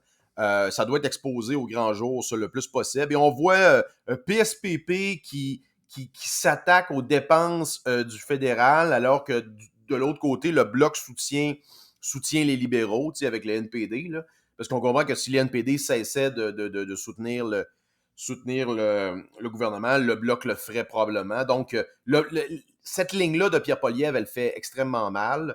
Je pense qu'en campagne, les appuis du Bloc pourraient encore baisser parce qu'on va découvrir Pierre Poilievre qui parle français. On a sa conjointe qui est extrêmement à l'aise également en français. Donc, une partie des Québécois qui sont peut-être un peu réfractaires à Pierre Poilievre, à cause des médias en faillite, de ce qu'ils racontent sur lui. Mais à partir du moment où tu le découvres, tu fais, tu sais, je pense qu'il y a peut-être un petit prime à l'urne là, de quelques pourcents qui pourrait donner des comtés dans le centre du Québec. Puis à l'inverse, ben, c'est des comtés du Bloc qui tomberaient. Les libéraux, tu sais, 26%, c'est quoi? C'est des comtés à Montréal. Moi, je trouve que c'est élevé. C'est peut-être autour de quoi? 22, 23, 24, 26, je trouve ça élevé. NPD, 8%, 5%. Ça, écoute, ça gruge dans le vote. Ça, si ça monte, c'est parfait, parce que ça va gruger dans le vote des libéraux. Trudeau. Exact. Ouais. Exact. Je trouve qu'il y a des bons liners. Tu sais, il est focus. J'ai sûr que j'aimerais ça. Tu sais, l'histoire qui fait jaser beaucoup, c'est bien sûr les impôts de plus via tout ce qui a été annoncé dans le dernier budget, le gain capital, ces choses-là. On aurait aimé que Poilievre nous donne un peu plus d'indices sur ce qu'il va faire quand il va être au pouvoir, parce que juste là-dessus, il n'a jamais dit qu'il reculerait. Puis, bon, je comprends que la situation économique du Canada, que les libéraux nous ont mis avec un déficit de 45 milliards, une dette qui a doublé en l'espace de quelques années seulement, on en parlait plus tard tantôt aussi, des prévisions économiques qui sont un peu affreuses pour le Canada. Je comprends qu'il va y avoir des décisions importantes, dont peut-être de laisser des taxes pas populaires parce qu'ils ont besoin de cash, je vais le faire. Il va voir couper. Mais on ne l'a pas entendu encore. Mais pour le reste, je trouve qu'il commence à... Tu sais, tu l'as dit avec son français, il y a des liners qu'il a fait cette semaine, entre autres, qu'on a pu voir. Puis, il commence à être, je pense, je dis pas ça parce qu'il n'est pas aimable, mais je dis, pour ce que tu as dit, là, ce que les médias parle de Poilievre où il a l'air d'un méchant puis d'un genre de mini-Trump. J'ai lu le texte cette semaine du pauvre ex-maire de Québec, Régis Labombe, il l'appelle le mini-Trump. Ça, c'est répété, mais je trouve que dans ses sorties maintenant, puis c'est probablement voulu en chambre quand il attaque Trudeau, il le fait de plus en plus avec des interventions en français. Et moi, je pense qu'il va frapper dans Bullseye. Non, exact. Écoute, je pense que ça commence à porter ses fruits au Québec, d'ailleurs. C'était pas une priorité pour eux, on le sentait, mais là, tu vois, il était ici, je pense qu'il était dans la région de Shawinigan la semaine passée, Trois-Rivières, probablement avec Yves Lévesque, là, qui devrait, à mon avis, être élu. Faut que ça soit élu, il faut qu'il y ait des nouveaux élus pour pas que la gang de momies actuelle du caucus québécois se ramasse ministre, là, ça c'est important. Puis, on s'entend, c'est pas des conservateurs, c'est du monde qui était en tout point contre le programme de Pierre Poilievre. Puis ça, moi, je m'efforce de le rappeler constamment à son entourage. Puis ça prend du monde là, qui travaille dans les associations là, partout au Québec pour s'assurer de renouveler ce bois mort-là. Là. Donc ça, non, moi je suis assez enthousiaste. Pour tout ce que tu disais, moi j'aimerais également qu'il se mette carrément à gouverner, c'est-à-dire qu'il presque mène même un comité de transition. Là, moi j'annoncerais carrément des politiques. Ce que je comprends, c'est que la stratégie, c'est de ne pas s'engager dans rien, puis garder le discours simple sur les enjeux qui touchent les gens. Donc, inflation, l'immobilier, l'accès à la propriété. Il ne veut pas comme prêter flanc aux attaques potentielles sur des chiffres, etc. Fait qu'il garde le discours simple. Moi, j'irais, tu sais, moi, pour le bien du pays, là, je commencerais à gouverner. Là, tu sais, je rassurerais les marchés sur différents aspects, sur des baisses d'impôts, des baisses de taxes, élimination des taxes comme la taxe de luxe, des trucs de même. Parce que dans le fond, ce qui... faire un peu du pouce sur le rapport qui a été déposé. C'est une firme qui s'appelle Omnigence. C'est une firme de recherche financière canadienne. Là. Ça, c'est pas comme l'IRIS, là, des affaires de BS de même. Il y a des fonds, des hedge funds, il y a des investisseurs qui payent pour obtenir les rapports, les recherches de ces firmes-là. Donc, c'est assez sérieux. Donc, ce qu'elle dit, la firme Omnigence, c'est qu'on fait face potentiellement à 20 ans de faible croissance économique et d'inflation élevée au Canada. Là. Donc, le produit, la conséquence des 10 ans de Trudeau, ou presque 10 ans de gouvernance Trudeau, on va être pogné avec 20 ans de faible croissance économique, à moins d'avoir un traitement en choc peut-être à la Milei. Là, ça nous prend notre Afuera canadien pour revirer la barque de bord. La croissance prévue pour le Canada là, dans les prochaines années, c'est la plus faible croissance réelle des pays de l'OCDE. Là. On est vraiment dans la queue de peloton des pays industrialisés. C'est absolument... Alors que le Canada s'en est toujours bien tiré. C'est quelque chose qui avait commencé, disons, le ralentissement, la stagnation de l'enrichissement par capita au Canada. C'est quelque chose qui avait quand même débuté aussi à la fin, au début des années 2010, là, à la fin du régime Harper, ça avait commencé aussi. Donc, en termes de US dollar là, équivalent, l'économie canadienne, la richesse canadienne par capita, elle stagne depuis 2013. et ça, c'est en partie dû à l'effondrement du dollar canadien qui n'est même plus corrélé avec les ressources naturelles, alors que les ressources naturelles atteignent des records historiques. Là. Ça, donc, on se fait vraiment fesser de tous les bords au Canada. Taxation élevée, productivité, pas d'accès à l'immobilier, les ressources sont dures à développer, la devise en a mangé une volée.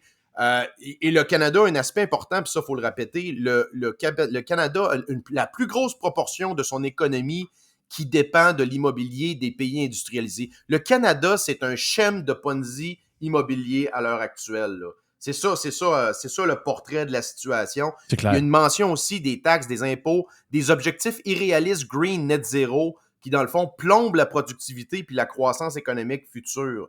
Fait que tout ça, là, c'est un cocktail parfait pour plomber l'avenir des jeunes générations au Canada. C'est absolument désastreux. Les autres, tu sais, je regarde toute la merde qu'a faite Justin Trudeau, puis là, on peut même aller dans le wokisme. Tu sais, quand j'ai vu hier, je me suis dit, pour un parti politique qui perd par 20 points ou à peu près, ils sont dans les histoires de bracelets avec les patentes menstruelles. Tu sais, je veux dire, ils n'ont rien compris. Là. Tu vois qu'ils sont complètement plus là. Donc, toutes les folies green, toutes les folies woke, tout ça, ça semble leur priorité, mais ça a fait énormément de dommages. Comment Poilievre peut espérer ramasser ça puis essayer de faire quelque chose avec... Tu sais, dans le contexte canadien qui n'est pas l'Argentine, là, où tu ne peux pas arriver puis faire ce que l'autre fait, c'est clair. Pour le moment. Il faut que tu sois très dans la marde, je pense, pour faire ça. Là. Donc, on l'est pas. On est en route, mais on ne l'est pas encore. Mais dans le fond de lui-même, qu'est-ce qu'il se dit? Comment... Il pense-tu qu'il peut... Parce que c'est beaucoup de choses. Tu as juste nommé quelques points. On peut les nommer, mais il y a de l'ouvrage en avant de ça, de botter le cul des Canadiens, que les Canadiens se remettent à travailler. Après ça, il faut probablement couper 100 000 fonctionnaires qu'on a engagés pendant les années de Trudeau. Il y en a des affaires à faire. Comment il va faire? Ben écoute, je pense qu'il le sait, là, pour l'avoir rencontré à plusieurs reprises. À un moment donné, tu jases avec quelqu'un, tu sais où il loge, tu sais s'il fait que... Tu sais, Trudeau, j'ai déjà rencontré, tu vois que le gars n'est pas là. Le gars, c'est une pure pièce de théâtre constamment. Il n'est pas capable de jaser dans le jeu. C'est toujours cherche le Kodak. Poilievre, tu lui parles pendant 30-45 minutes, puis il n'y a personne autour. Il n'y a pas de hades, puis comment on appelle ça, des attachés qui viennent le voir pour lui donner des liners. Il va te jaser d'un sujet en détail pendant plusieurs minutes. L'inflation, il comprend. Il comprend le rôle de l'État qui a dépassé carrément les bornes dans plusieurs aspects de notre vie au Canada. Puis, mais je pense, écoute, il y a quand même des choses de base qui doivent être faites. Moi, je pense que la reprise au Canada, tout passe au niveau fiscal. En termes réglementaires et fiscaux, c'est devenu étouffant au Canada, aussi avec les provinces, mais le fédéral doit envoyer un signal que, premièrement, la folie green, c'est terminé. Le Canada est un producteur de ressources. On va arrêter de se tirer dans le pied de ce suicide économique-là qui dure depuis maintenant 10 ans, qui plombe notre devise puis qui plombe notre croissance économique. Ça, il faut que ça arrête, de un. Toute l'esti de folie woke, puis un bon exemple, là, ça, c'est une littérale, c'est vraiment un psy-up de Trudeau en 2021. Rappelle-toi l'histoire des écoles autochtones, résidences autochtones dans l'ouest du pays où on avait découvert supposément des fosses communes. Il est allé pleurer sur la fosse. Il a ça, avec des toutous, là, tu sais que ça avait été... Il y avait eu des anomalies magnétiques. Il avait fait des espèces de sondages de terrain et tout ça. Mais il n'y a aucun corps qui a été trouvé, Jeff. Non, il n'y en a pas. Il n'y a aucun corps. C'est un psy-up de A à Z. Oui. Puis suite à ça, il y a des milliards de dollars en réconciliation qui ont été donnés à des communautés autochtones à travers le pays. Il y a un nouveau congé férié fédéral par rapport à ça, là. Ouais, moi, je me rappelle, écoute, il y a une fille qui me disait qu'elle commençait dans un grand cabinet comptable, puis elle me disait que dans son training, il y a une moitié de la journée qui était consacrée à éduquer sur ce qu'on avait fait aux enfants autochtones. Ouais. Donc, c'est quand même incroyable qu'on a inventé ça de toutes pièces. Dans le fond, Trudeau a fait une espèce de psy-up historique avec ça. Pour faire une espèce de parallèle avec l'historique esclavagisme aux États-Unis. Tu sais, avoir une espèce de comment je te dirais, de culpabilité collective pan-canadienne sur notre passé, alors que c'est totalement faux. Ouais, puis en plus, je dis pas que c'était tout parfait dans ces écoles-là, puis c'est pas ça le point, mais c'est l'idée qu'il y a eu une espèce de de génocide, puis que les enfants étaient empilés. On est responsable de ça aujourd'hui. On n'est pas responsable. Exact. C'est complètement faux. Le fait que ça l'a plombé, puis les corporations qui ont embarqué là-dedans. Je me rappelle, tu visitais un site d'une entreprise, il y avait des drapeaux orange, puis au nom, puis là, je me rappelle, il y avait une entreprise qui disait on va laisser ça pendant 300 jours parce que c'est le nombre d'enfants qui a été trouvé. C'est un délire total. C'est un délire total. C'est incroyable. Délire total. Mais ça doit être, ce congé-là doit être enlevé. En tout respect pour les communautés autochtones, ça n'a aucun rapport avec la réalité historique du Canada. Là.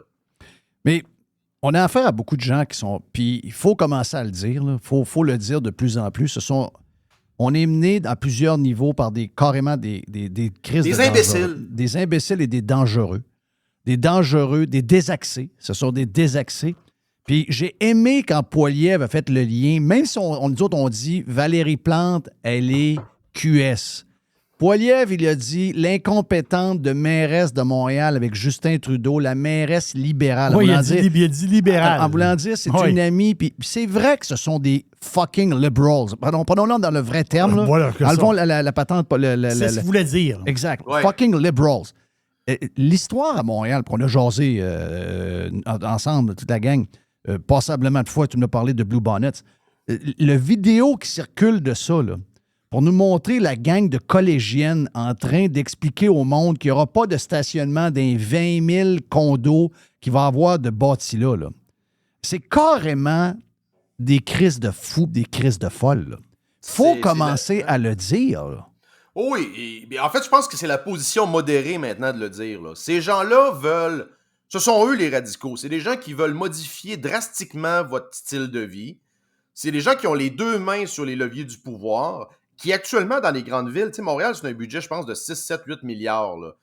Qu'il y a quelqu'un comme Valérie Plante qui a probablement jamais regardé un budget et des états financiers avant, qui n'a jamais géré rien d'autre qu'un compte chèque.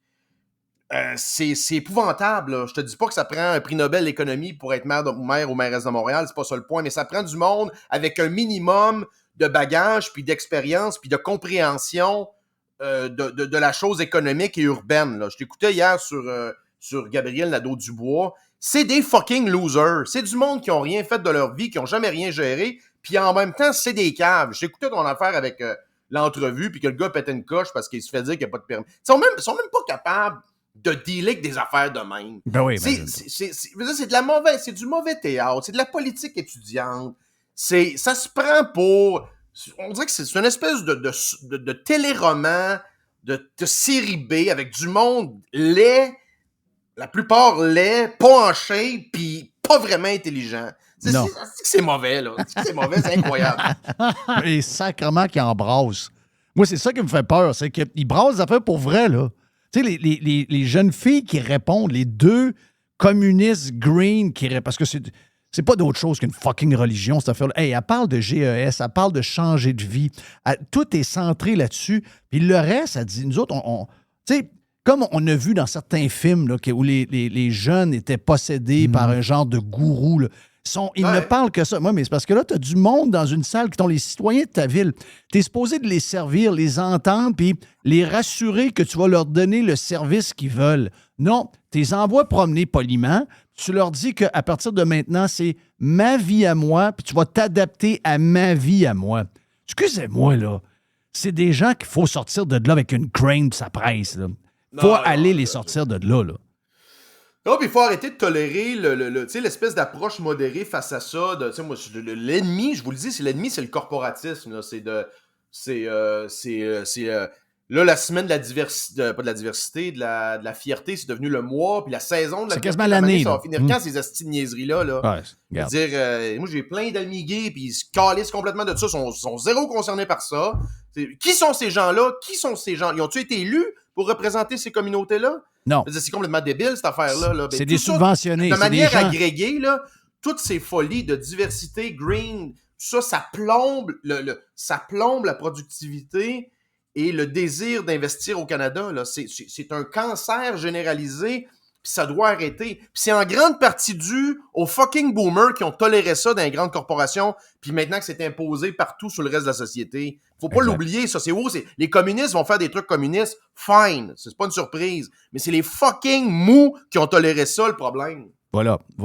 Hey, je te parlais de hier, l'histoire de Poilievre qui a dit à Valérie Plante sur l'habitation qu'elle était une incompétente, puis que c'était une libérale, puis que, regarde, il demande à Trudeau, vas-tu continuer à donner de l'argent à des gens qui ne sont pas capables de sortir des permis pour bâtir? C'est dans la presse, on va leur donner. Donc, il y a des coins de Montréal que c'est 600 jours et plus. J'ai vu 621 jours, ça veut dire 2 ans avant d'avoir un permis de construction. Et la fille s'en va à TV, puis elle trouve ça drôle. Mais il parle encore de moi. Ah ouais, il parle encore de moi. Je veux dire, alors qu'il y a du monde qui souffre, alors qu'il y a du monde qui sont vraiment pas capables de se trouver des appartements, c'est du gros n'importe quoi. Je peux te le faire entendre, le début, c'est juste quelques secondes, mais je trouve tellement que ça résume Valérie Plante. Écoute ça, OK? La personne qui est la mieux placée actuellement, selon les sondages, pour devenir le nouveau premier ministre du Canada, a parlé de vous à la Chambre des communes aujourd'hui. Encore? Et regardez, c'est pas très flatteur. On écoute. L'incompétence de ce premier ministre et la mairesse libérale de Montréal qui bloquent la construction ont triplé le loyer à Montréal. Pourquoi le premier ministre continue de verser 95 millions de dollars aux politiciens et municipalités qui empêchent la construction? Là, le tableau de la presse ce matin lui donnait d'autres munitions. Pas de le faire entendre pendant 5 minutes de temps. Harry, facilement une quinzaine de fois. Elle trouve ça bien drôle, elle. Des grands sourires. Elle fait des clins d'œil. Voyons, sacrément. Pierre Poilievre a entièrement raison. Puis les chiffres sont là pour le confirmer. Tu vois le tableau, 600 jours dans Mercier, Hochelaga. Tu sais, un coin qui aurait besoin de dynamiser puis de construire, Saint-Maisonneuve, puis Mercier, puis Hochelaga, là. La Chine, des coins pauvres également, certains coins. Ville-Marie, centre-ville, il n'y a rien qui se passe. Sud-Ouest. Tu sais, écoute, il y a des unités qui pourraient se bâtir. Puis c'est drôle, l'autre midi, je me ramasse, je suis en train de luncher, puis assis au bar, puis commence à jaser au gars à côté, puis c'est un petit entrepreneur. Ils sont mis ensemble, ils investissent, ils font des unités. Puis c'est drôle parce que ces gens-là, puis ça me ramène à ce que tu disais. Tu sais, si c'était réellement payant d'investir dans l'immobilier résidentiel, tout le monde le ferait. Les autres le font parce qu'ils ont eu certaines opportunités. Tu vois, maintenant, ils ont comme un building qui a été démoli, il y a un chum qui fait de la construction, fait qu'il y a une opportunité.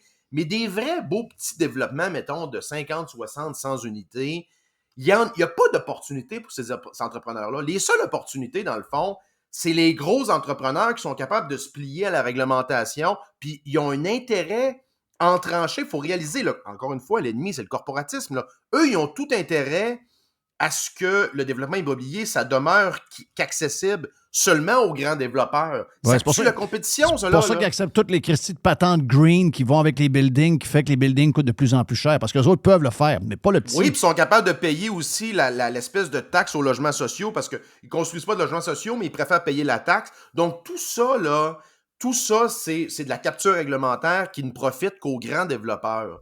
Puis ça, il faut réaliser. Puis tant que ça ne sera pas déréglementé, puis qu'ils émettent un permis, ça devrait être automatique sur le site web de la ville. Qu'est-ce que tu veux faire? Quel endroit? Quelle ville? Paf, tu payes avec ta carte de crédit, puis tu as le permis direct, tu l'imprimes, tu le crises dans vite. Ça devrait être ça. Là. Exact. D'ailleurs, si vous voulez avoir un bon cours de ça, je pense que William Trudel, la semaine passée, a fait un bon cours de comment ça se passe, puis comment il faut que ça se passe. J'ai trouvé que ça faisait un peu... c'est le genre de patente qu'il faudrait qu'il soit raconté dans les classes. Au cégep, des fois, dans les cours d'économie, des patentes de même. Des fois, c'est un peu abstrait, puis on voit ça. Mais quand tu vois quelqu'un qui est dedans puis qui raconte un peu comment ça marche, puis les petits aussi, c'est un autre game. Eux autres aussi sont embarqués, comme tu me dis, dans un paquet de règlements qui les affectent encore plus que ceux qui ont des gros moyens. C'est clair que c'est le même que ça se passe, mais j'ai pas entendu ça hier. J'entends jamais ça. C'est pas ce que j'entends, parce qu'il a demandé, à un moment donné, il a dit, est-ce que vous allez enlever des règles et simplifier les règles? Est-ce qu'elle a répondu? Elle a répondu non. non, mais écoute, c'est le déni. Mais ces gens-là, et là, on le voit, Jeff, c'est que moi, je pense pas que ces gens-là, ils ont une idée en tête d'où ils veulent aller. Tu sais, ils parlent des villes 15 minutes, tout ça. Ils veulent juste maintenir un discours. Dans le fond, c'est comme une espèce de gourou qui perd un peu les pédales. Il sait pas où ça va finir en suicide collectif, là, mais ils savent pas précisément où ils s'en vont. Ils savent juste qu'il faut qu'ils maintiennent le même discours. Puis regardez, puis le problème, c'est que dans leur cas, c'est qu'il faut toujours qu'ils soient de plus en plus radical pour maintenir, pour être cohérent, ne serait-ce qu'un peu, là, si tu veux. Fait que là, c'est de plus en plus de vélos, de plus en plus la guerre à la voiture, les restrictions à la construction. Fait que tout ça, ben, sais, ça ratchet toujours par en avant. Mais à un moment donné, là, ça commence à affecter les gens.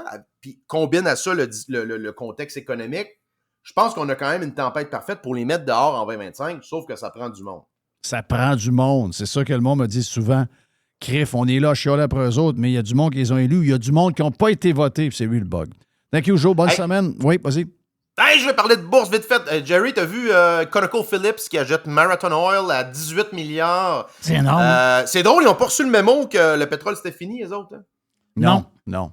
Marathon Oil, c'est un genre de joueur indépendant un peu, hein, c'est ça? Ouais, c'est un genre de milieu... écoute, donner un exemple, là, dans le creux du COVID, là, de 2020, mars 2020, le stock était à peu près à 4-5$.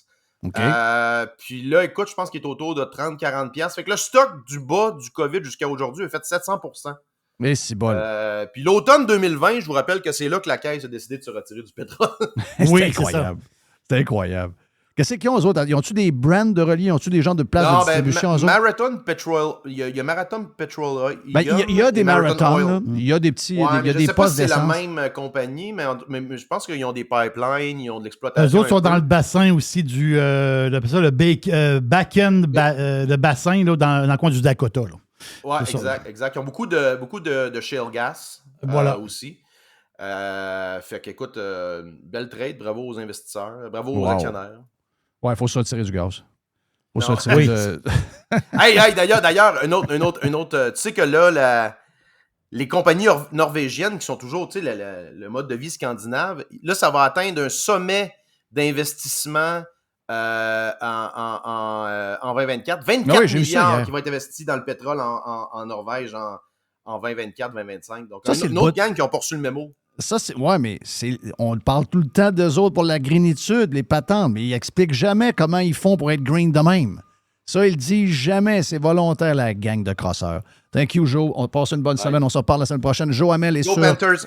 Go Panthers, go, yes. Fuck les imposteurs. Les imposteurs de New York. Joe est sur X et sur Facebook.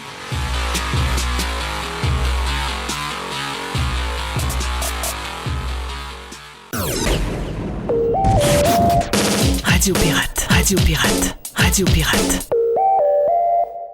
Jeff Filion. Through the center zone for Montreal. The pass across. They score! Go, go, go!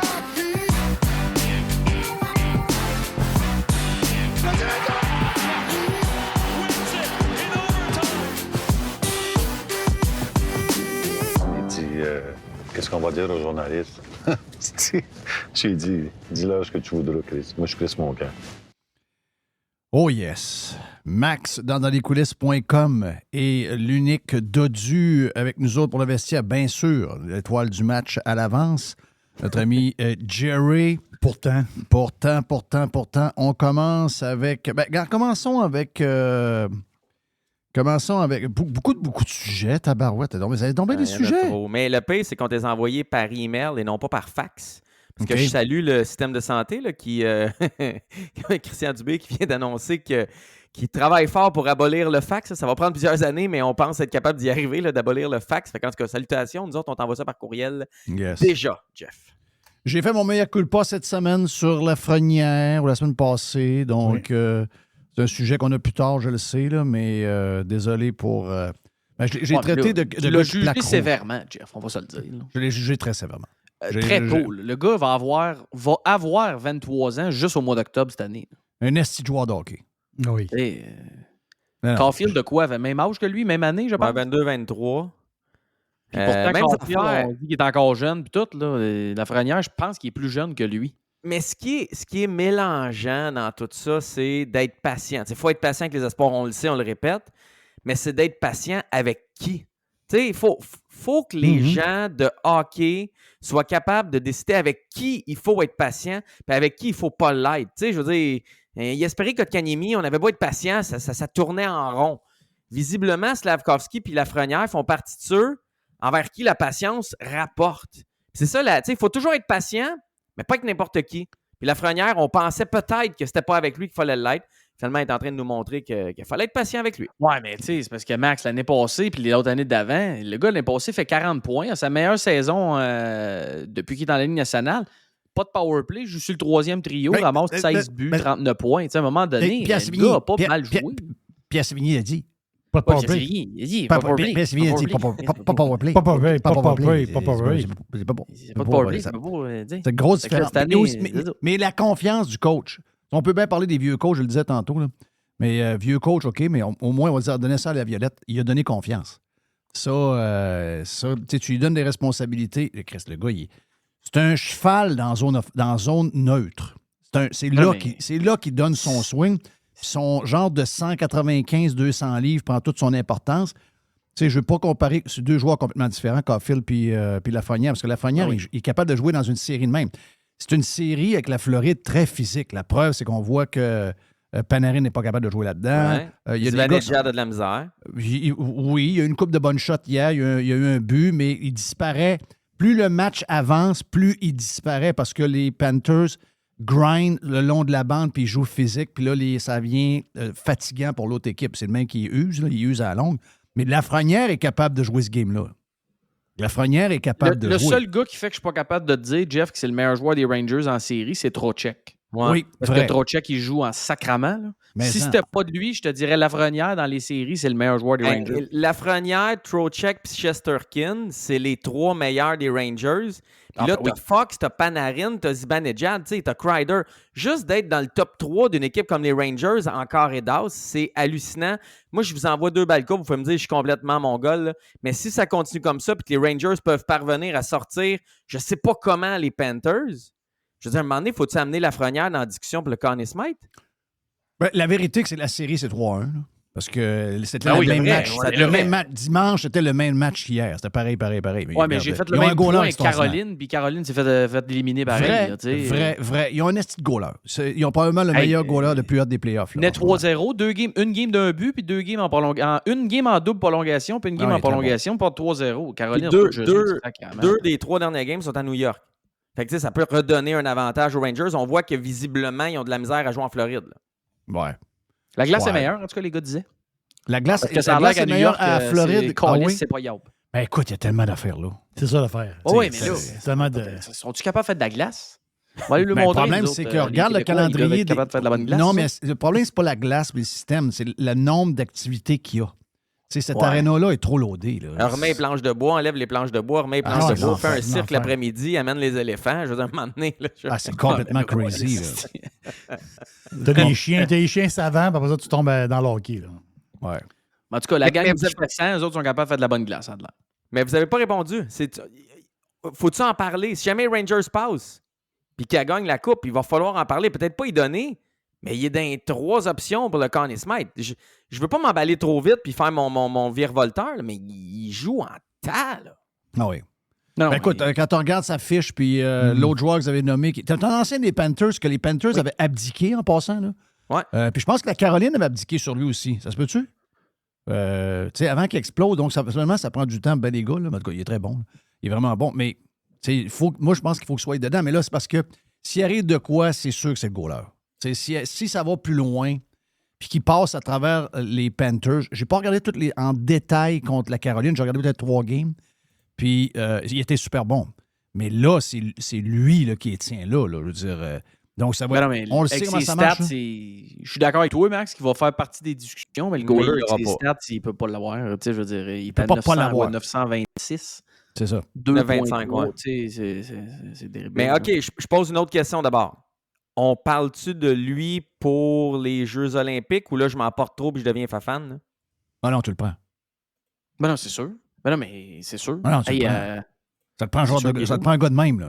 Ben oui. Ce genre de joueur-là n'a pas une tonne. Là. Mais pensez-y, les gars, en octobre, Larry Brooks disait que Lafrenière avait l'air d'un joueur invité au camp des Rangers. Vrai. L'été passé, on était prêt à le trader contre Slav, qu'on pensait qu'il était un bust ou un flop, parce que Lafrenière était peut-être ça. Écoute, on est 9 mois plus tard, 10 mois plus tard, puis on parle d'un gars qu'il faut prendre aux Jeux olympiques qui va être dans la conversation du Conn Smythe.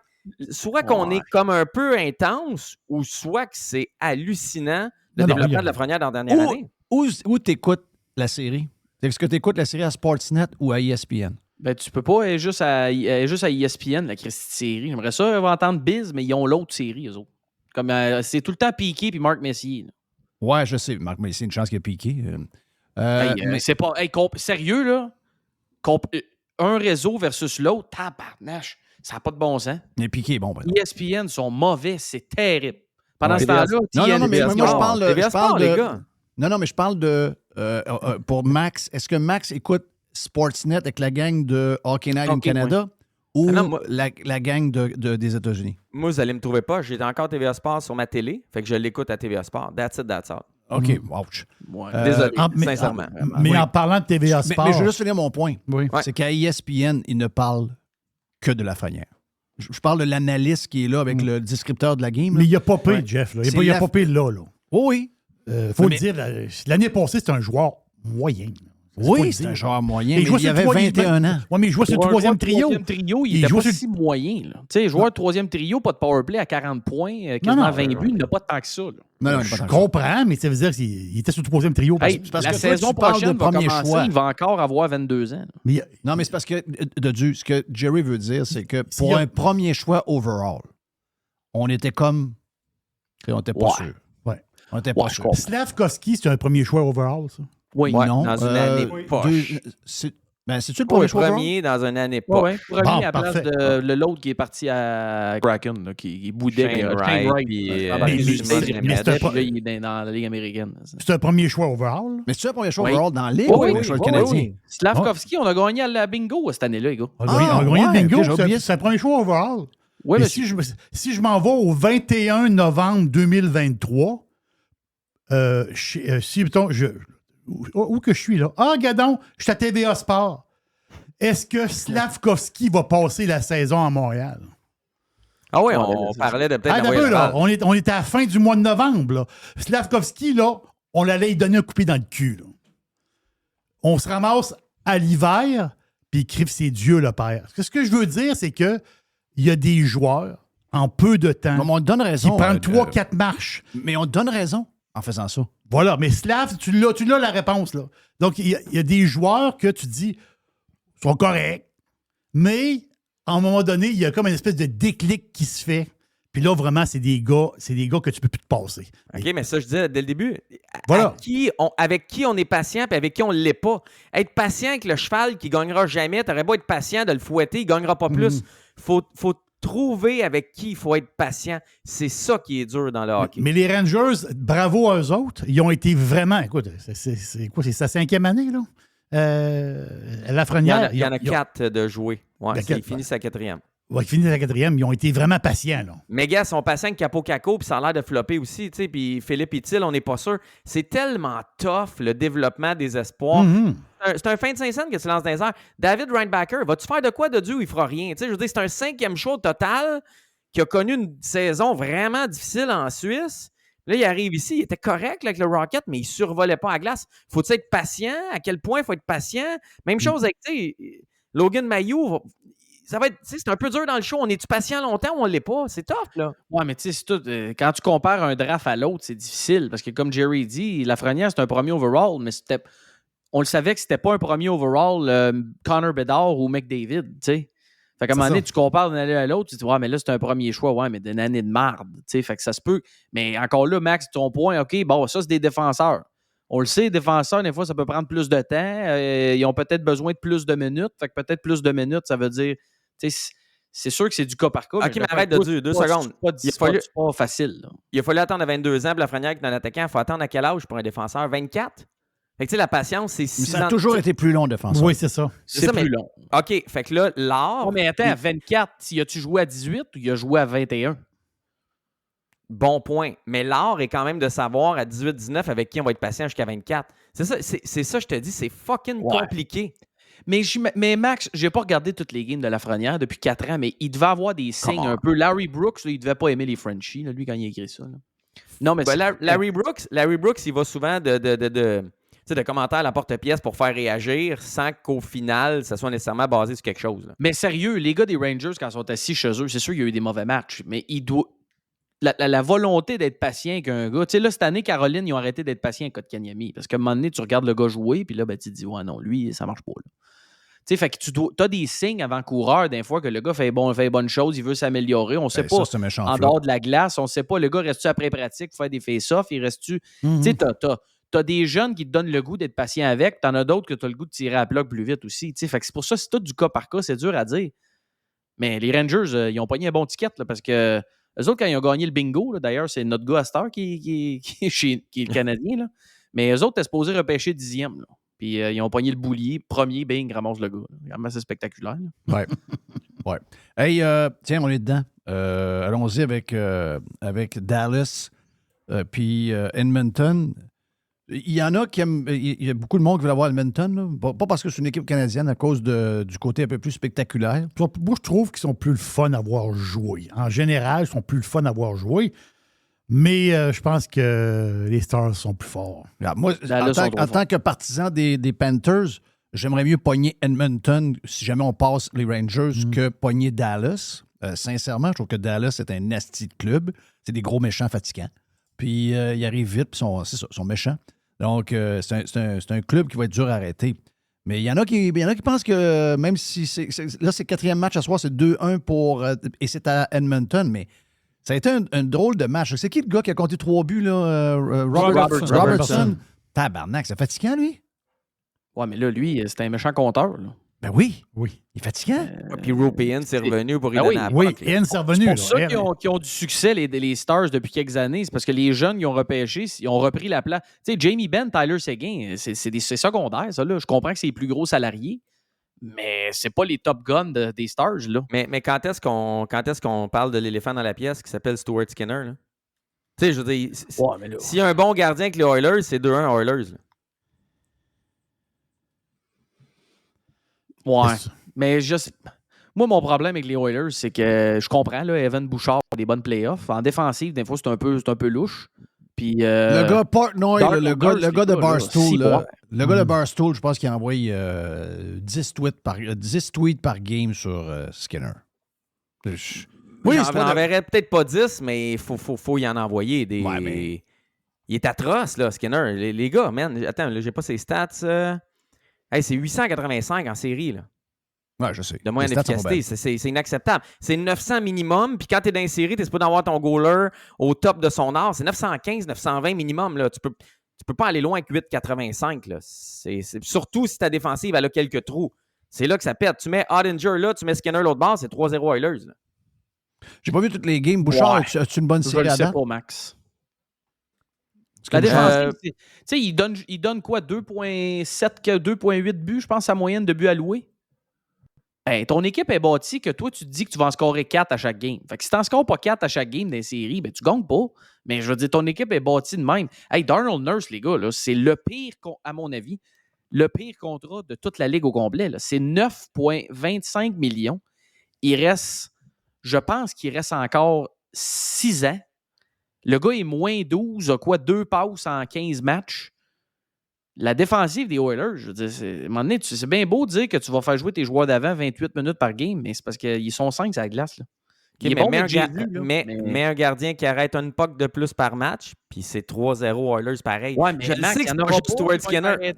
Il y a eu Jack Campbell, il y a eu Skinner, il y a eu Picker, mais n'importe qui que tu veux, ça marche pas. Non, mets Ottinger là, mets Shesterkin là, mets-en un autre. C'est la même chose que les Rangers. Ouais. Les Rangers se font dominer, planter quasiment au double des tirs au but quand ils sont à l'étranger, puis ils réussissent à aller chercher un match pareil à l'étranger. Les Oilers se font dominer par moments, dominent d'autres moments, mais ils n'ont pas de goaler comme Shesterkin qui est capable de faire le travail. Tu sais, je le sais, je comprends ton point, la défensive, je comprends la profondeur, mais t'as McDavid, t'as Draisaitl, t'as Bouchard, t'as Hyman, t'en as du talent, t'es capable de dominer des séquences dans les rencontres, mais Skinner te lance une banana une fois de temps en temps, ça fait dur, là.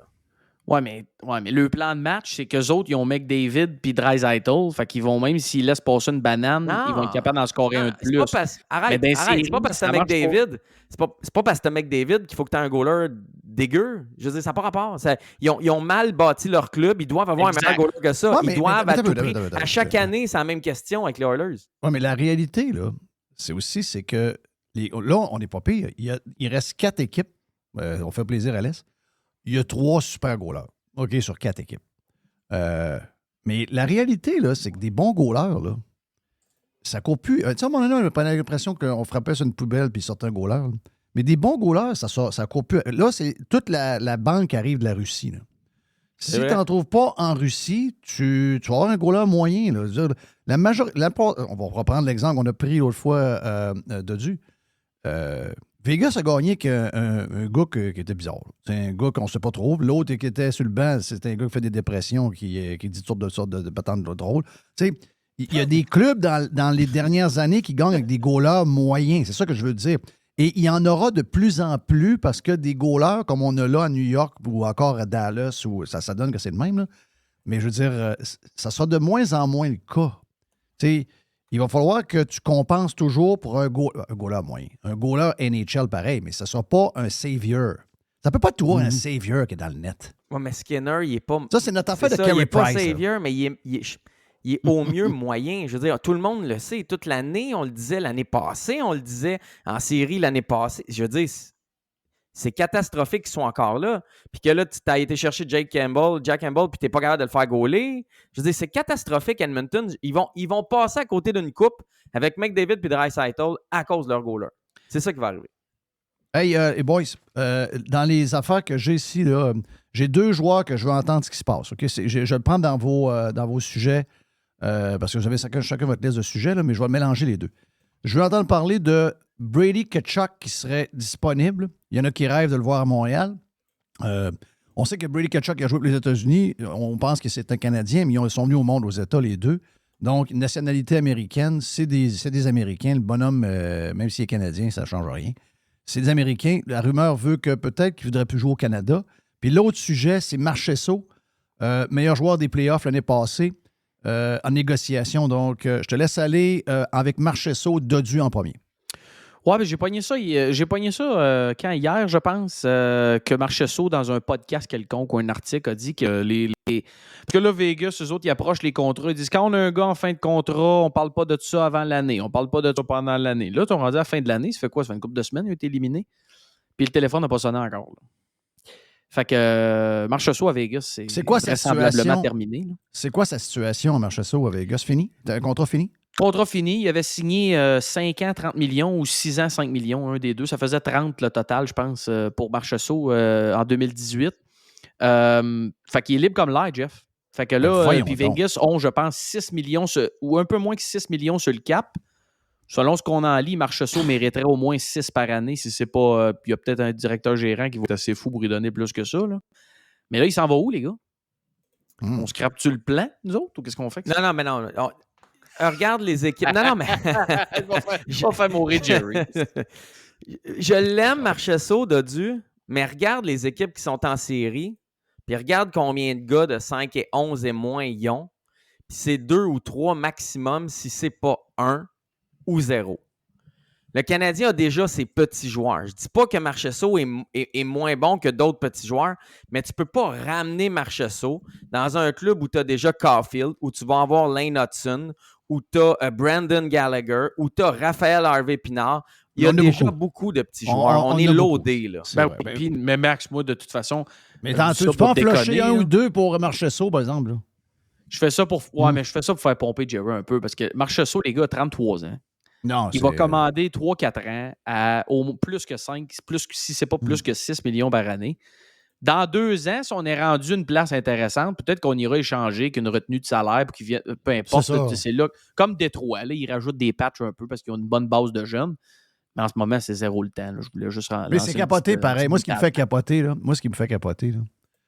Puis, tu sais, moi, j'ai de la misère avec le sport professionnel depuis des années. Avec toute la game de la business. On disait c'est de la business, mais qu'est-ce que j'ai de la misère avec ça? C'est le gars, là, c'était le joueur, le MVP des playoffs qui t'a amené à la Coupe Stanley. Je comprends l'histoire du cap, je comprends que ça devient une business, je comprends que c'est un numéro. Mais calif! Tu sais, moi, je trouve ça beau, les histoires des gars qui rentrent dans un club, qui te donnent tout, puis que ça finit 15 ans après, qui sort du club, puis que ça, je trouve ça... Tu sais, ça m'a tellement fait chier quand j'ai vu que Raymond est parti au Colorado pour gagner une coupe. J'ai tellement trouvé ça bizarre, puis qu'il est revenu s'installer à Boston. Tu sais, il y a une histoire là-dedans que je comprends pas. Voyons s'y boire, la fidélité d'un bord et de l'autre. C'est pas plus les équipes qui sont joueurs en passant. Là, je suis pas en train de viser un ou l'autre, mais c'est weird quand même. C'est vraiment weird. Tu sais, moi, là, tu me dis, je suis peut-être mal fait. Tu sais, je sais pas comment Marchessault dans son compte de banque. Il y a probablement 30-35 millions dans son compte de banque. Tu sais, il y a une belle maison, il y en a une autre là-bas. Tu sais, c'est pas un énervé, là. C'est pas un gars qui investit dans des compagnies douteuses. Moi, je sais pas, là. J'aime jouer à Vegas, j'aime la place. J'irais au gars. Moi, je prendrais moins d'argent, je resterais avec Vegas. J'irais, regarde, là. Combien t'es capable de me donner? Personnel. Je vais au 6. Combien t'es capable de me donner? Il me reste à peu près 3 ans, 4 ans. Regarde, là. Je vais te donner 4 millions par année pour 4 ans. C'est ça. Je bouge pas mes enfants. Je suis avec mes boys. Je reste dans ma maison. Donne-moi un peu de powerplay, je vais place. être content. Mais tu le sais comment ça marche, Jeff, puis on rentrera pas dans les détails, mais combien de fois tu aurais aimé ça rester dans certaines radios, puis tu n'as pas pu rester parce que il y a une business, il y a une histoire de valeur, il y a quelqu'un qui aime moins quelqu'un, il y a quelqu'un qui pousse quelqu'un qui... Tu sais, on connaît pas l'histoire de Marchessault, mais moi, je pense que Marchessault veut pas bouger de là. Moi, je suis convaincu que Jonathan Marchessault veut rester là. Il y a quelque chose en haut qui fait qu'ils veulent pas le garder, puis je sais pas c'est quoi, mais je suis convaincu que Marchessault veut rester là. Puis l'autre chose, Marchessault, je sais que tu niaisais de Dieu, mais tu sais, mettons, à Montréal, ça prend combien de temps avant que la presse puis Radio-Can, ils rentrent dedans? Parce que lui, il s'est affiché avec Éric Duhem, puis il est un peu de droite, puis il aime les Américains.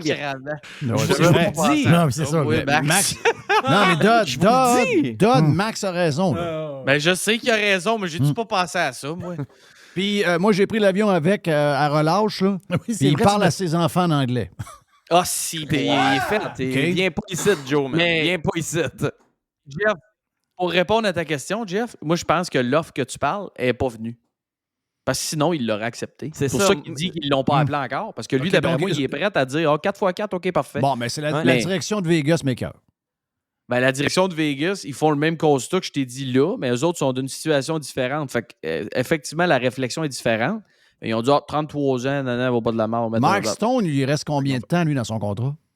Mark Stone, c'est différent. C'est un dossier. C'est un gars qui se blesse en début d'année. Stone, il joue des demi-saisons.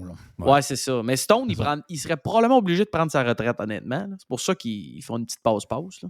Ouais.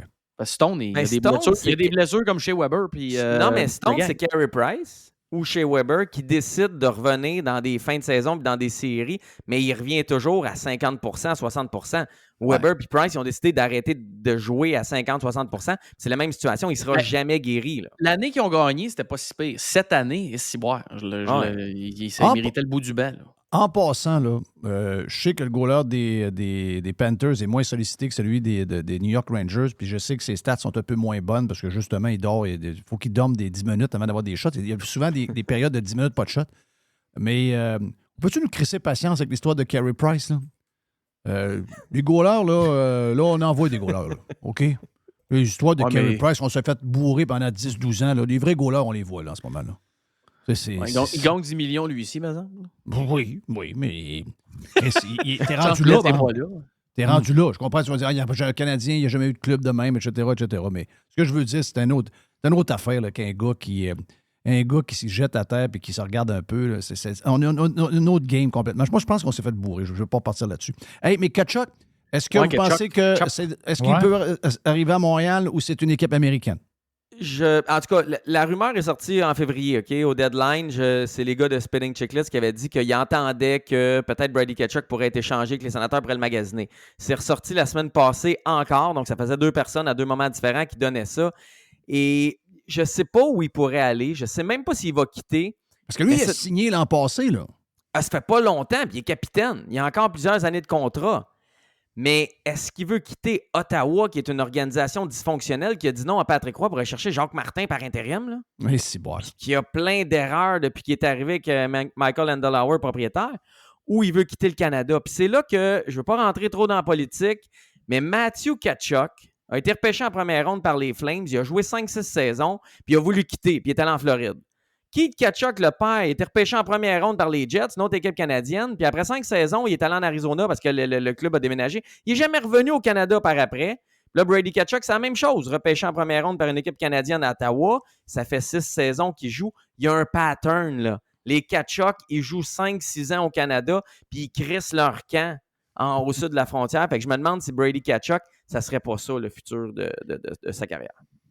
Ben, en tout cas, lui, les gars, on se souvient qu'il avait boudé. Tu sais, il avait signé, genre, la saison était commencée. Rappelez-vous de son dernier contrat en 2021. Mais il était plein de bonnes intentions. Ouais, j'imagine, là, mais il a quand même boudé et il a manqué le début de l'année. Là, comme Piqué, 1 an ou 2 avant d'être échangé. Même affaire. Fait que, tu sais, ça, des gars, tu te dis, ouais, ça part pas bien, là, tu sais. Fait que là, ben, moi, la rumeur, je l'avais pas entendue, pour être bien honnête avec vous autres, les gars, mais les sénateurs vont recevoir un beau pactole. Si non, ils vont demander à l'une. Ils vont demander à l'une. Oui, ça c'est sûr. Ben, tu sais, je veux dire, puis Pierre Dorion a donné de la merde, là, mais il y a une coupe d'échanges qui n'a pas eu l'air si fou que ça. Tu sais, l'échange à Carlson, quand tu regardes, c'est Tim Studula puis Josh Norris avec d'autres qui ont reçu pour ça, finalement. Là. Parce que si, mettons, il veut rester au Canada, il va juste faire 2 heures de char, là. Et on offrirait quoi à Jeff? À 8 points. Vrai, non, il parle de l'autre bord, Max. Ah, de l'autre bord? Oui, c'est ça. Moi, je parle des Bleus. jouer avec les feuilles d'érable. Oui, il va aller mettre du caractère. Il va prendre une coupe de... Ils vont échanger ça contre une coupe de faiseux. Marner? Non, mais Marner, Brady Tkachuk, il y aurait la base de quelque chose s'il voulait rester au Canada, Brady. T'as raison. Ouais. Marner à Ottawa. Tu vas faire mourir Denis. Oh, Christophe! Denis de Beautiful. Donnez-y une chance. Tkachuk à Toronto, dans face de Denis pendant encore 15 ans. C'est boire. Non, mais d'après moi, en tout cas, mais je pense que Max, s'il est échangé, effectivement, ça va être aux États-Unis. Là. Il y a comme on voit le pattern là, depuis quelques années. Là. Je sais pas si le Lightning a de la place sur le cap. Allez voir ça. Ils n'ont jamais de place, mais ils trouvent tout le temps de la place. Qu'est-ce que vous en pensez du coach qui ont nommé un gars plus... l'autre qui est allé au New Jersey, on l'a vu dans ses speeches avant game, là, c'était un peu moche, un peu woke. L'autre, il arrive, c'est un gars qui a joué à game, c'est un gars qui brasse un peu. On avait parlé, je pense, de Dieu, hein, toi puis moi. Je pense avec Les. Je l'avais dans mes sujets, mais il me semble qu'on n'avait pas eu le temps d'en parler. Okay. Vous en pensez quoi de Greg Berube? Craig Berube? Ouais. Ouais, ben, on a parlé avec Les, ça aussi. Craig Berube, il a été photographié cette semaine dans un café avec Mitch Marner. Ça part pas bien, les boys, là. Mitch Marner, il a 2 coudes sur la table avec son café. Tu vois qu'il a de l'air un peu nerveux. Puis Berube, il est assis dans son dossier avec les 2 bras croisés. Puis il parle de même. J'ai dit, si boire de fais-moi rire. Ça va mal aller. Fais-moi rire. Hey, oui. Après moi, là, Craig a fini son meeting, il a appelé Brad Treliving, le GM, puis il a dit, lui, ça marchera pas. Non. Envoie-lui ce que tu veux, pour ce que tu veux, mais ça marchera pas. OK, Jerry, voilà pour aujourd'hui. Hey, merci aux boys du vestiaire. Mais il y a plus de vestiaire. On a une autre demi-heure de plus sur la version Prime avec toujours Max et Dodu. Thank you, Jerry, pour ton boursicotage. Demain, on lance le week-end, Jerry. On lance le week-end. On lance le week-end. L'aubergiste va être là. Yes, thank you à Mr. White, Monsieur Blanc, pour la production. Ça patine ici, pour vrai, là. Pensez que Floride, New York, ça patine? Nous autres, ça patine pas mal, là. Et le chef d'orchestre, c'est le cook lui-même. C'est lui dans la cuisine, c'est Mr. White. Thank you, man. Mon nom est Jeff Fillion. On s'en parle demain. See ya!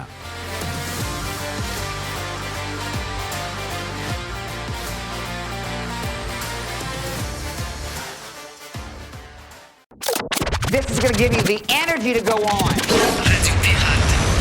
Radio Pirate.